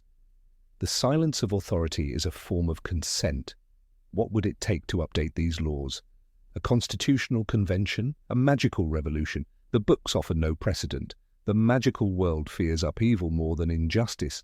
Its rulers believe that peace is best preserved by freezing society in place, but in doing so they trap themselves in a system that punishes heroes and protects tyrants. There is no clearer example of this than the treatment of Severus Snape. A double agent who risked his life to protect Harry, Snape operated outside the law, beyond the Ministry's reach. His actions were necessary, but illegal. He killed Dumbledore on Dumbledore's orders, an act that would have earned him a Dementor's kiss, had the truth not been revealed. The law has no room for nuance. It is blind to sacrifice. This blindness extends even to magical creatures. Werewolves like Remus Lupin face employment discrimination, regardless of their conduct. Giants, goblins, and merpeople are excluded from governance. The law defines personhood in narrow terms. Those who fall outside its definition are subject to fear, suspicion, or outright hostility. The magical community does not protect difference, it legislates against it. Harry's final battle with Voldemort may have ended the war, but it did not end the system that allowed him to rise. Voldemort exploited the weaknesses in magical law, its opacity, its cruelty, its obsession with blood. He was not an anomaly, he was a symptom. Until the wizarding world confronts the rot at the heart of its laws, it will remain vulnerable to the next dark force that knows how to play the game. In the end, the question is not why the laws remain unchanged, but who benefits from their permanence. When magic itself is not enough to ensure justice, the laws that govern it must be reimagined. Until then, young witches and wizards like Harry will continue to be punished for doing what is right, while those who exploit the system will walk free beneath the gleaming dome of the Ministry. The magic may be ancient, but that does not mean it is sacred. Number 24. Why is it so easy to fake potions, spells, and documents? In the heart of Diagon Alley, among the flickering shop windows and haphazard signs, one might stumble upon a display of Peruvian instant darkness powder, extendable ears, or even self-writing quills. But deeper than the playful mischief of Fred and George Weasley's jokes lies something far more unsettling, the ease with which deception thrives in the wizarding world. In Weasley's Wizard Wheezes, children line up to buy love potions, little bottles of chemical manipulation wrapped in cheerful packaging. As Ron Weasley's experience in Half-Blood Prince proves, these aren't harmless schoolyard pranks. She's got it into her head that you're taking her to Slughorn's party and she's making you a love potion, Hermione warns, just before Ron ends up nearly poisoned. The implication is chilling. A child can purchase mind-altering substances without oversight, and no one bats an eye, not even the teachers at Hogwarts who should know better. In the Muggle world, this would be criminal. In the wizarding world, it's just business. Fred and George's inventions, however ingenious, expose a fundamental flaw in magical governance. Their wares include decoy detonators, faux wands that explode into rubber chickens, and sweets that induce illness to skip class. Their products are sold in broad daylight, no special license, no inspection, no regulation, not even from the Ministry. While the boys may not intend harm, their shop reveals how porous the barriers are between mischief and malice. Their love potions, when viewed in the right, or wrong, light, are dangerously close to magical date rape drugs. And yet, no safeguards exist. No magical signature, no ethical code, just two entrepreneurial teens and a world asleep at the wheel. In Goblet of Fire, the stakes rise exponentially. Barty Crouch Jr. uses Polyjuice Potion to impersonate Alastair Mad Eye Moody, one of the most paranoid, experienced, and vigilant auras of his time. He maintains this disguise for nearly an entire school year. No magical test uncovers him. No charm detects the change. Even Dumbledore, arguably the greatest wizard alive, fails to notice until it's almost too late. He's not Mad Eye, Dumbledore finally declares, but by then the damage is done. A student has been murdered, Voldemort has returned, and the Triwizard Tournament has been corrupted. One potion, one stolen hair, that's all it took. Consider the absurdity of it. A man, a known Death Eater, is able to walk freely through Hogwarts, interact with students, influence competitions, and even teach classes, all while disguised. There is no magical version of a fingerprint, no aura verification, no enchantment that says, this person is who they claim to be. The closest we get is a tongue-tied charm that makes people stammer if they lie, and even that is rarely used. In a society based on magic, there appears to be no magic-based security system. Barty Crouch Jr. doesn't use an unforgivable curse. He doesn't break into the school through brute force. He simply brews a potion any NEWT-level student could theoretically make, and the entire system collapses. The problem worsens in Order of the Phoenix. After Harry uses a Patronus to defend himself and Dudley from Dementors, he receives an official-looking letter from the Ministry, delivered by Owl, accusing him of underage magic. We have received intelligence that you performed the Patronus charm at 23 minutes past 9 this evening in a Muggle-inhabited area, it reads. The phrasing is formal, the stamp is real. But this so-called intelligence is deeply flawed. The Ministry never verifies his account. They accept the location and time without context, no pensive review, no truth serum, no magical fact-checking. Harry is almost expelled from school on the basis of a letter, piece of parchment with a seal. But the letter is real, you might argue. True, yet its authority, like everything else in the wizarding world, rests on trust rather than verification. Anyone with access to parchment, a quill, and some magical know-how could mimic its appearance. We later learn that forged documents, from howlers to educational decrees, are not only possible, they're rampant. Dolores Umbridge fills the walls of Hogwarts with ministry-sanctioned rules, none of which are challenged or counter-checked. She writes them, posts them, and enforces them. The system accepts her authority not because it's magically enforced, but because no one has built a system to question it. Fake prophecies, false identities, and counterfeit goods flood the magical black markets. In the Department of Mysteries, entire shelves of prophecies lie unguarded, vulnerable to any intruder who merely knows the name they're looking for. Harry, Ron, Hermione, Neville, Ginny, and Luna walk in unchallenged, mere teenagers in a high-security government facility. You're the only one who can retrieve it, Harry, they tell him, but no one stops him from giving it to someone else. There is no magical lock keyed to his DNA, no charm that prevents tampering, just a dusty globe on a shelf. Later, it shatters, and with it, the only known record of its contents disappears forever. In a world of magic, information is as fragile as glass. Even Hogwarts, supposedly the safest place in the wizarding world, fails to implement any real protection against fraud. Marauder's Map, one of the most powerful magical surveillance tools in existence, is a piece of enchanted parchment created by 4 mischievous students. It tracks everyone inside the castle in real time. This map, capable of revealing hidden rooms, animagi, and even the darkest secrets, is never duplicated or utilized by the school's administration. It ends up in the hands of Fred and George, then Harry. Not a ministry tool, not a headmaster's asset, just a prank gone too far. And yet, it's arguably more effective than any official security the school has. The Daily Prophet, the most widespread magical newspaper, regularly publishes lies, misinformation, and government propaganda. Rita Skeeter, a journalist and unregistered animagus, uses her abilities to eavesdrop on private conversations and publish intimate details. No one investigates how she obtains her information. No one verifies her sources. The Prophet exists to sell itself, not to tell the truth, Hermione grumbles. And she's right.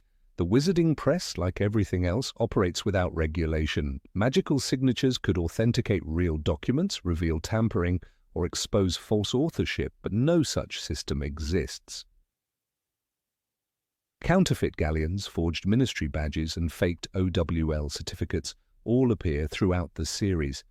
In Deathly Hallows, the trio uses a counterfeit coin to communicate with Dumbledore's army, a trick invented by Hermione using a protean charm. It's clever, but it shows how easy it is to create an object that pretends to be something it's not. No one questions these coins, no one tests them. The magical world is a playground for deception because its laws are lazy and its culture is trusting to the point of blindness. When Death Eaters begin infiltrating the Ministry in Half-Blood Prince, they do so with shocking ease. Pius Thickness, the new minister under Voldemort's regime, issues decrees and rewrites laws. No verification of his authority is needed, no magical quorum, no resistant enchantment within the ministry itself that challenges or rejects conflicting orders. The entire institution bends like parchment in the wind. An imperious curse here, a forged document there, and suddenly the wizarding government is under enemy control, all without a single alarm. House elves, goblins, and other magical creatures recognize magical contracts and oaths far better than wizards themselves. When Harry makes a promise to creature or strikes a deal with Griphook, those creatures remember every word, every nuance. But among wizards, unbreakable vows are rare, and truth-spelling spells like Veritaserum are conveniently unreliable. Dumbledore himself says it is a powerful truth serum, but it is not infallible. People can resist it, fake results, or manipulate its use. So why not develop something better? Because apparently no one has thought to. Wand lore, one of the most intricate magical sciences, is limited to Ollivander's cryptic mutterings. Wands choose the wizard want, but they also obey power, loyalty, and circumstance. The Elder Wand switches allegiance not through ceremony or registry, but through unseen interpretive rules. Harry wins its loyalty by disarming Draco, who disarmed Dumbledore. No documentation, no oversight. The most powerful wand in history changes hands based on combat etiquette, not magical tracking. A child could wield it and no one would know. Forgery in the wizarding world is not a niche criminal act. It's a mainstream tool of progress, resistance, and manipulation. From Umbridge's fake educational decrees to Dobby forging a letter to get Harry in trouble, forgery is so embedded in daily magical life that no one even thinks to prevent it. No spell checks documents for authenticity, no registry links magical items to owners, no spell seals a document with unbreakable truth. And when Hermione enchants her handbag with an undetectable extension charm, something strictly controlled by the ministry, no one notices. She carries tents, books, clothes, and even people inside it. No magical customs check her bag, no charm alerts the authorities. She breaks the law and saves lives, but in doing so, she proves the law is a suggestion, not a rule. Bellatrix Lestrange tortures Hermione not for her life, but for verification. She wants to know if the sword of Gryffindor is real. "How did you get it?" she screams. That is the central question. Not whether the sword works, but whether it's genuine, and there is no way to tell. The most iconic magical artifact in the castle has no magical authentication. Bellatrix, a pure-blood supremacist and seasoned death eater, cannot tell a fake from the real. Polyjuice Potion reappears in Deathly Hallows, this time used by the entire Order of the Phoenix to turn into Harry for his escape. It's a testament to how normalized magical disguise has become. Once a taboo, now a standard tactic. No magical system again exists to pierce this illusion. Even Snape, the potions master himself, cannot look at a polyjuiced individual and see the truth. Magic has no answer to deceit. It only enables it. In the Ministry infiltration sequence, Hermione disguises herself as Mafalda Hopkirk and Ron as an unnamed ministry worker. They stroll into one of the most powerful institutions in the world without a single identity check. They go through enchanted lifts, guarded doors, and restricted archives, all while impersonating ministry officials. No aura detection, no ID spells, no magical badge system that verifies who you are. only trust. And trust in the wizarding world is far too easily broken. Even Gringotts, the most secure bank in the magical world, is vulnerable. A dragon guards its vaults, but Hermione, Harry and Ron break in using disguises, deception and a bit of luck. They walk out with a Horcrux, not because they're smarter than the goblins, but because security relies on illusion and fear, not verification and structure. The question then is why? Why does a world so saturated with power have no magical identity verification? Why are forged letters, fake potions and false faces more effective than truth spells and protection charms? The answer lies not in the lack of magic, but in the lack of imagination. Wizards do not fear deception because they have grown up surrounded by wonder, but in that comfort they have forgotten that magic can lie, and lies left unchecked always grow stronger. Number 25. Why is there no universal magical education system? Hogwarts stood proudly on Scottish soil, its towering spires cloaked in mist and tradition. Within its ancient walls, generations of witches and wizards were shaped under the watchful eye of Albus Dumbledore, Minerva McGonagall, and Severus Snape. Students learned charms from Professor Flitwick, potions from Snape, and faced their boggarts under the trembling voice of Remus Lupin. Yet as Harry Potter sat in the Great Hall or roamed the halls under his invisibility cloak, a silent question remained untouched. Why was this system of magical education so firmly rooted in local soil, with no visible sign of a shared global magical curriculum?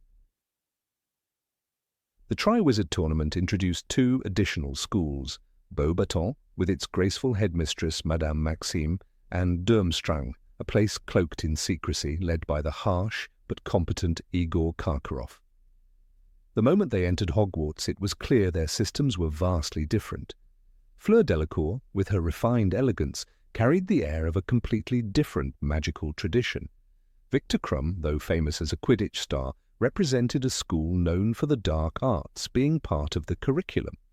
These institutions, mentioned only briefly, seemed to operate in entirely separate worlds. How could magic, a force so universally potent, be divided by borders and languages?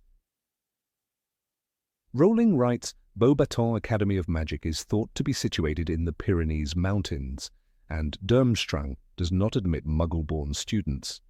The implications are staggering. Each school upholds its own ethics, philosophies, and educational direction. Beauxbatons favours grace and discipline. Durmstrang encourages power and control, not shying away from darker magical subjects. Hogwarts, meanwhile, emphasises courage and the importance of moral choice. If wands can choose their wizards and spells work regardless of one's mother tongue, why does magical education vary so wildly?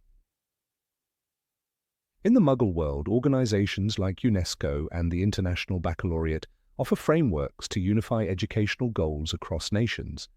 Science, mathematics, even music follow common structures. But in the magical realm, no such unified standard exists. Magical education remains a parochial matter. The International Confederation of Wizards, where Dumbledore was once a prominent voice, never seems to interfere in schooling. There are no standardized AOLs or new Ts that apply beyond Britain. A young witch in France learns very different spells from one in Brazil, and a Durmstrang graduate may know nothing of the Patronus charm if it is not part of their curriculum. The Patronus itself offers a perfect example. It's a difficult, advanced charm taught only in special circumstances at Hogwarts. Harry learned it privately from Lupin in his 3rd year. Yet there is no indication that Victor Crumb or Fleur Delacour ever learned it. Despite its usefulness against Dementors, a creature present throughout the magical world, the knowledge is not shared internationally. Why would such a universally vital defense not be part of a shared magical syllabus? Wand lore, too, shows the fractures of global knowledge. Garrick Ollivander is renowned in Britain for his expertise, but when he meets Crumb and Fleur, he remarks on the foreign woods and cores of their wands. Your wand is made of vine wood, Miss Delacour? An unusual choice, and a velar hair core. How curious! The implication is clear. One craft differs across regions and no central authority verifies the practices. Is a wizard from one country considered less prepared simply because their wand-maker followed a different tradition? Why isn't there an international wandcraft guild to ensure consistency, safety, or innovation? Magical accidents occur worldwide. Children everywhere exhibit uncontrolled bursts of magic before formal training begins, but there is no mention of early intervention programs or of magical child psychology being shared across cultures. In Britain, young witches and wizards are visited by Hogwarts representatives and offered a place at age 11. But what happens in countries without major schools? Are children in non-Western countries left to family tutelage or forced into dangerous isolation due to the absence of magical schooling? The silence is deafening. Even within Hogwarts, education appears outdated. Subjects like divination remain vague and speculative. Astronomy, though studied, is never applied. Muggle studies is optional and seems more patronizing than illuminating. There is no mention of magical innovation, international academic journals, or magical research collaborations. Where are the magical equivalents of universities? Where do brilliant minds like Dumbledore go to study further after school? His duel with Grindelwald is legend, but where did he learn such advanced magic? The very structure of exams suggests parochial thinking. Owls and newts are rigid, centralized only for the UK. There is no global accreditation. A wizard from Uganda may never have heard of a newt, yet could be a master of transfiguration. Does this make them any less competent in the eyes of the Ministry of Magic? Without a global system, magical migration becomes a bureaucratic nightmare. Is there even a system to recognize foreign magical qualifications? Would the British Ministry hire a potioneer from Japan? Or must they retake newts to be deemed competent? Magical transportation is another chasm. The Flu Network, Portkeys, Apparition, all localized. The Flu Network Authority is Britain-specific. How do international students adapt to these systems? When Durmstrang students arrived for the Triwizard Tournament, their ship surfaced from the Black Lake, an entrance so secretive and unfamiliar it confused even the professors. They must have travelled in by magic, Dumbledore remarked, as their ship surfaced from the lake only moments ago. If magical transportation is so different across nations, what happens when a wizard attempts international travel? Are there magical passports, regulations, or customs inspections? There are no magical exchange programs. No mention is made of Hogwarts students visiting Beauxbaton for a term or attending international summer schools. When Hermione read Hogwarts: A History, she memorized every detail, but not once did the book mention collaborative efforts with other institutions. There are no magical conferences where scholars meet to discuss charms theory, potion advancements, or magical ethics. Everything is siloed. Local knowledge thrives, global knowledge withers. Even the use of creatures in education varies dangerously. Hagrid brings thestrals and hippogriffs into his care of magical creatures classes. Yet, these creatures are unknown to foreign students. Fleur gasped when Buckbeak bowed to her. Crumb looked nervous around thestrals. How can wizards protect magical species or understand magical ecosystems if they study only their local fauna? Without global standards, ignorance breeds fear. This is no trivial matter. Newt Scamander's entire career was built around magical zoology, and even he was considered eccentric. Cultural biases infect magical history. At Hogwarts, history is taught by the ghost of Professor Binns, whose lectures are so dull that students fall asleep. There is no mention of African magical empires, no study of Asian magical advancements, no lessons on Native American magical traditions. Ilvermorny, the North American school, is mentioned only briefly in supplemental materials. Its existence is peripheral, even to readers. We know more about the founder's love story than about what students there actually learn. The Statute of Secrecy, signed in 1692, is an international agreement. So why is that the only example of magical nations cooperating? the International Confederation of Wizards exists, but seems to function more like the UN Security Council than an educational institution. Even Grindelwald, whose vision of magical domination was truly global, operated in a fragmented world. His followers came from different schools, different nations, but never shared a unifying ideology except power. Couldn't a shared magical education have fostered better understanding and resilience against such tyranny?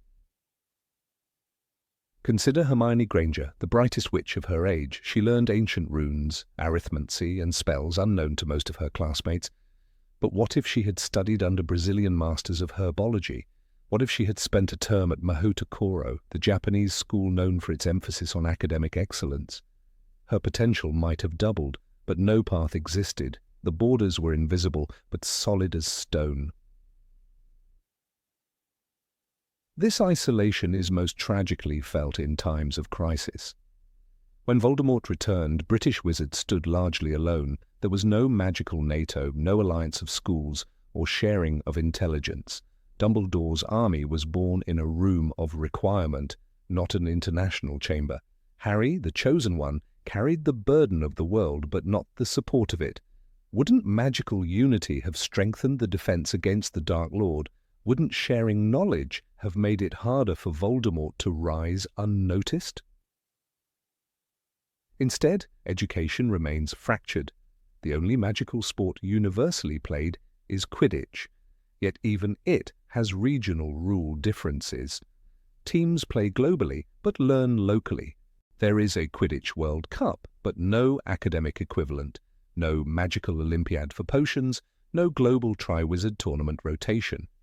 The event was revived once, then forgotten, with no intention of making it a recurring tradition that could foster cooperation. The magical world celebrates individuality but suffers from insularity. In Britain, a student with dreams beyond the island finds little support.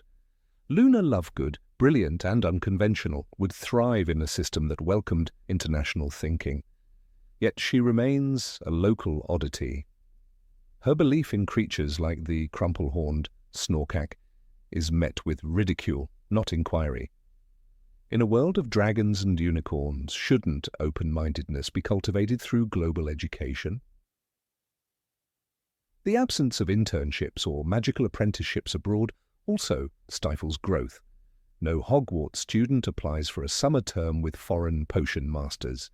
There are no aura exchange programs. The Department of Mysteries remains closed, not just to Muggles, but to foreign minds who might contribute to the great questions of magic. Wouldn't international minds working on magical time travel, prophecies, or magical genetics yield better outcomes? And what of languages? Spells are Latin-based, yet wizards from non-Latin cultures perform them flawlessly. The books never explore how this is possible. Is magical pronunciation instinctual? Is there a translation enchantment? Or do all students learn the Latin-rooted spells from infancy, regardless of country? The mechanics of magical linguistics are never standardized, never explored. It's as if the world agreed to never ask. Ultimately, the magical world of Rowling's creation is breathtaking in its depth, but narrow in its educational design. By anchoring magic so heavily in local tradition, it loses the universal potential it promises. Magic is not British, it is not French, it is not Bulgarian, it is magic, and yet every school teaches it as though it were theirs alone to command. Number 26. Why are ghosts and spirits so common, yet no one studies death? In Hogwarts, the presence of ghosts is not only tolerated, but normalized. Students walk past nearly headless Nick in the hallways, barely giving him a second glance. The Fat Friar floats amiably through the dungeons of Hufflepuff, and the Bloody Baron remains a silent, menacing figure for Slytherins. Peeves, though technically not a ghost, adds his own flavor of chaos. These spirits are integrated into school life as naturally as portraits that talk or staircases that move. And yet, for a society so accustomed to the presence of the dead, the world of magic seems curiously uninterested in the question of what lies beyond. Ghosts are observed, but death itself remains untouched, untheorized, and unexplored. When nearly headless Nick explains his condition to Harry in the Order of the Phoenix, he says, "I was afraid of death. I chose to remain behind. I sometimes wonder whether I oughtn't to have... Well, that is neither here nor there. In fact, I am neither here nor there." He trails off, uncertain, and that hesitation is the key. If ghosts are those who chose to remain, what becomes of those who do not? The magical world knows they vanish, go on, yet no one tries to find out what that means. There is no department of afterlife research, no curriculum that probes the condition of the soul. In a world brimming with mysteries, death remains the most undisturbed. The Mirror of Erised shows people their deepest desires, but the Department of Mysteries holds rooms dedicated to fundamental concepts like time and love. There's even the Hall of Prophecy, but the room dealing with death, behind a locked door in the department, is left veiled in silence. Harry himself hears the whispering voices behind that door in Order of the Phoenix, but no one explains what they are. Dumbledore tells him he's not ready to know. But when will anyone ever be? Is there ever a time when the magical world will muster the courage to turn the handle on that door and ask the question aloud, what is death really? In Goblet of Fire, during the Priori Incantatem effect, Harry sees the shades of his parents. They are not ghosts, not entirely. James Potter steps forward and says, "Your mother's coming. She wants to see you. It will be all right. Hold on." These are echoes, remnants, pulled from the wand, and yet they speak with clarity and warmth. But these apparitions raise even more questions. How do these echoes know what's happening? Do they observe from beyond? Are they aware? The magic that conjures them is dark, chaotic, but unmistakably reveals that something of the person remains. And yet no one studies this phenomenon further. Dumbledore, a man of vast knowledge and deep philosophical leanings, holds the Resurrection Stone, one of the 3 Deathly Hallows. He admits in Deathly Hallows that he once hoped to use it to apologize to his sister, Ariana. He feared death too at one time. Yet even he never publishes any thesis, leaves behind no magical treatise on the nature of the soul. He tells Harry, to the well-organized mind, death is but the next great adventure. But what kind of adventure, and for whom? The magical world's greatest thinker shrugs it off as something unknowable and lets it rest there. The ghosts at Hogwarts do not evolve. Sir Nicholas remains a tragic figure stuck in a form of purgatory. The Grey Lady, once Helena Ravenclaw, speaks of her bitterness, her anger. The Bloody Baron is weighed down by guilt. These spirits carry unresolved trauma, but no one seems interested in helping them find peace. There are no magical psychologists, no rituals of transition.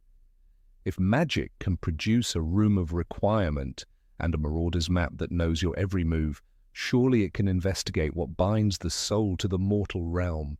But it does not. Ghosts are background noise, never subjects of true study. Voldemort's obsession with immortality drives him to split his soul through Horcruxes. Slughorn explains that it's the most wicked of magic. To rip the soul into 7 pieces may be... This is beyond anything I imagined. But that raises a haunting question. If the soul can be divided, if it can be damaged, then it must be tangible in some sense. What is it made of? Where does it reside? And why does no one explore how to mend a broken soul, not magically, but philosophically? The answer always circles back to fear. Fear of what can't be measured, fear of what lies beyond. In Half-Blood Prince, Dumbledore takes Harry to retrieve a Horcrux, venturing into a cave that seems designed to test not just their magical strength, but their inner resolve. The Lake of Inferi they encounter, reanimated corpses under Voldemort's control, are a grotesque mockery of life after death. They remind us that in the magical world, the dead can be manipulated, but still no one asks what happens to the soul once the body is gone. The dead are tools for dark magic, not subjects of empathy or research. The magical portraits at Hogwarts contain some essence of the people they depict. Dumbledore's portrait gives advice, makes plans, and seems self-aware. Phineas Nigellus speaks with disdain and wit. Are these echoes, or do they contain fragments of the soul? If so, who decides what level of consciousness remains? The line between life and death blurs further. Magic can preserve personality, but why? And how much of it is real? No one asks, because in this world, questioning death is taboo, even when death stands next to you in the corridor. The Deathly Hallows themselves are wrapped in myth: the Elder Wand, the Resurrection Stone, the Invisibility Cloak, 3 gifts from death. But their symbolism is largely lost on the characters who hold them. The stone in particular is tragic. When used, it conjures shades of the dead, but they are not content. Cadmus Peveril uses it to summon his beloved, but she grows cold and sad. She did not belong in the mortal world, the tale says, but again, no one explores why she did not belong. Is there a cost to being pulled back? A danger? Is the soul harmed by such magic? Thestrals, the skeletal horses seen only by those who have witnessed death, are perhaps the most powerful metaphor in Rowling's world. Luna Lovegood and Harry both see them after experiencing loss.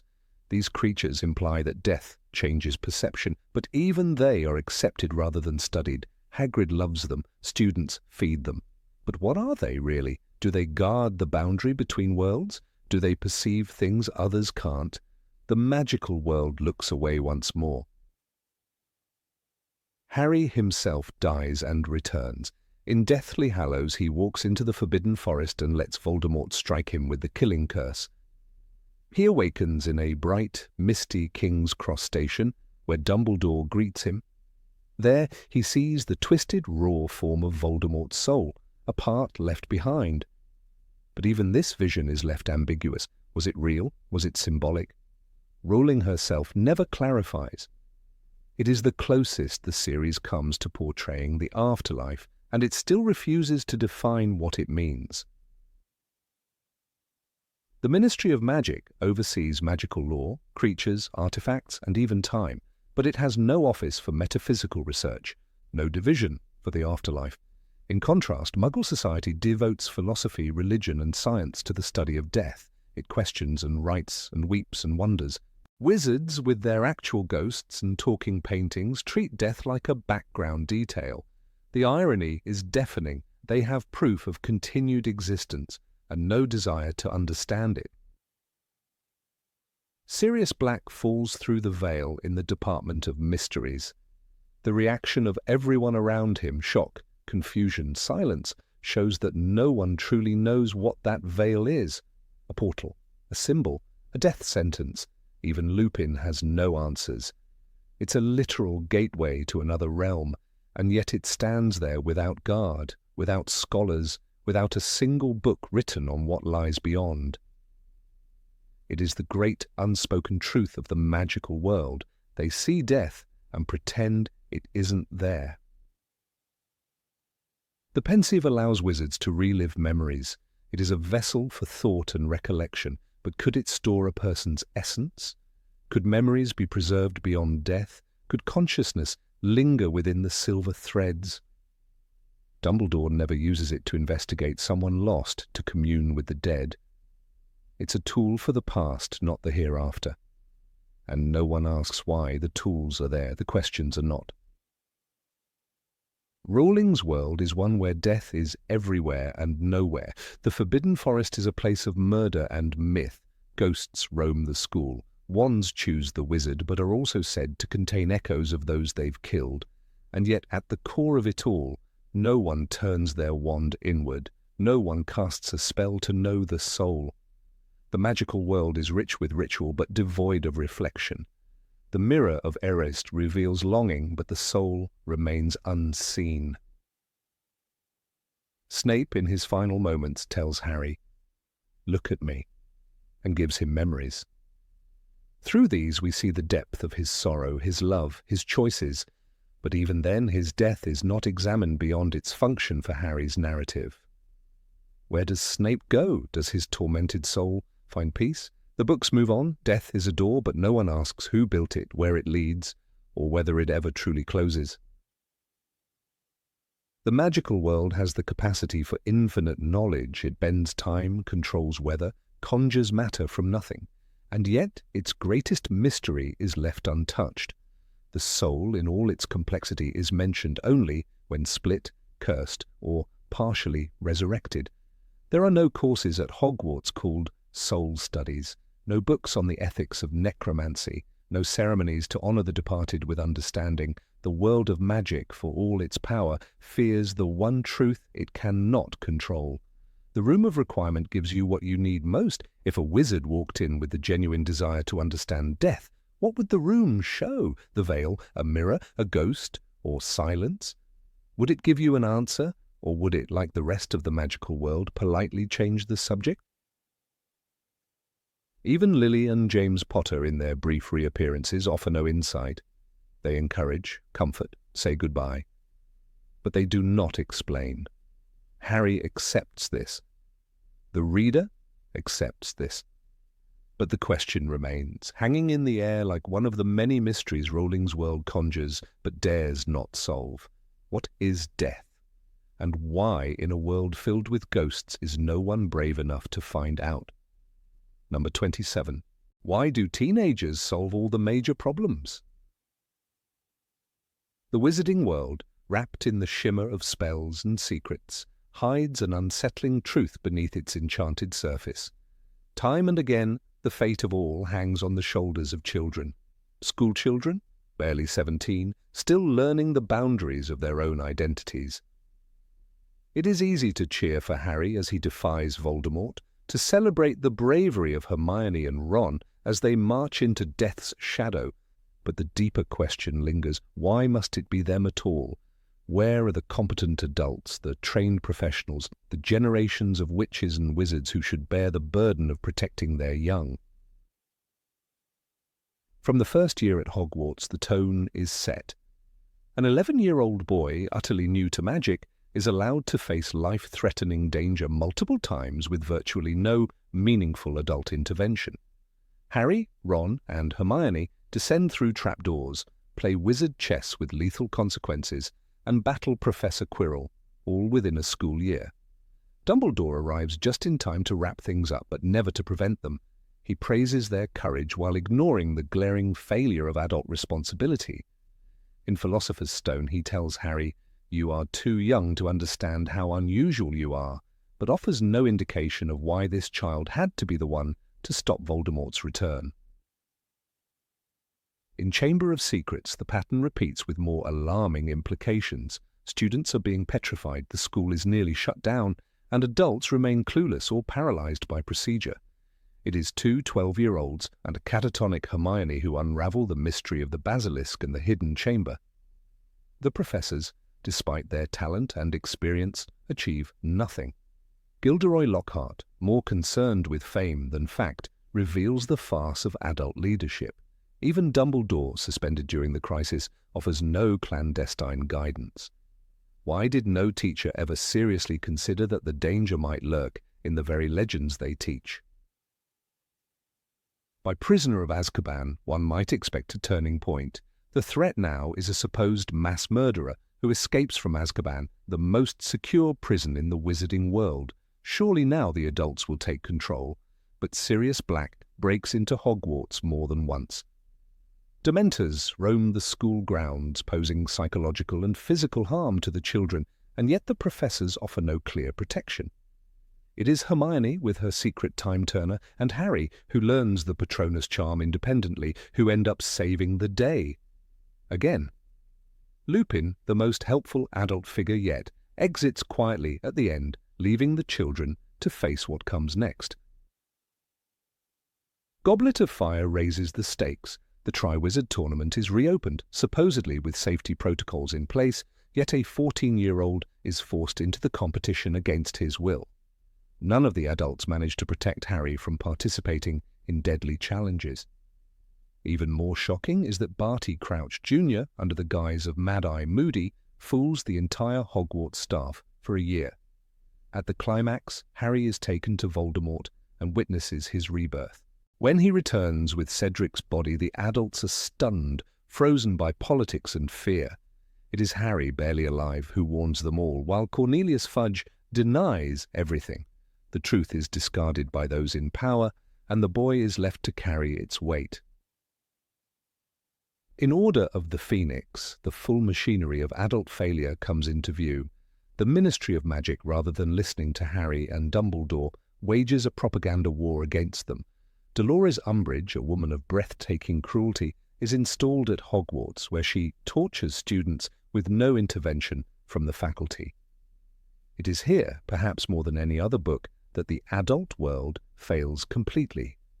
Harry forms Dumbledore's army not out of arrogance, but necessity.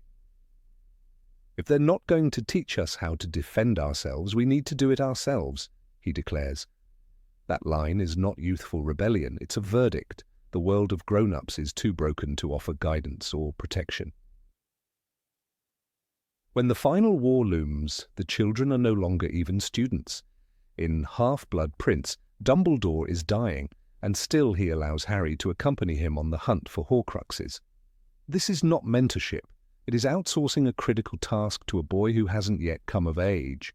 The other professors, competent as they may be in spellcraft, offer no plans, no resistance, no visible opposition to the encroaching Death Eaters. When the fatal attack on Hogwarts finally comes, it is the students and the Order who stand their ground, while the Ministry remains invisible. The story celebrates the bravery of teenagers but forgets to indict the cowardice of their elders. Deathly Hallows is the final proof. Harry, Ron, and Hermione vanish into hiding, hunted by Voldemort's regime, while the adult resistance disintegrates or hides in the shadows.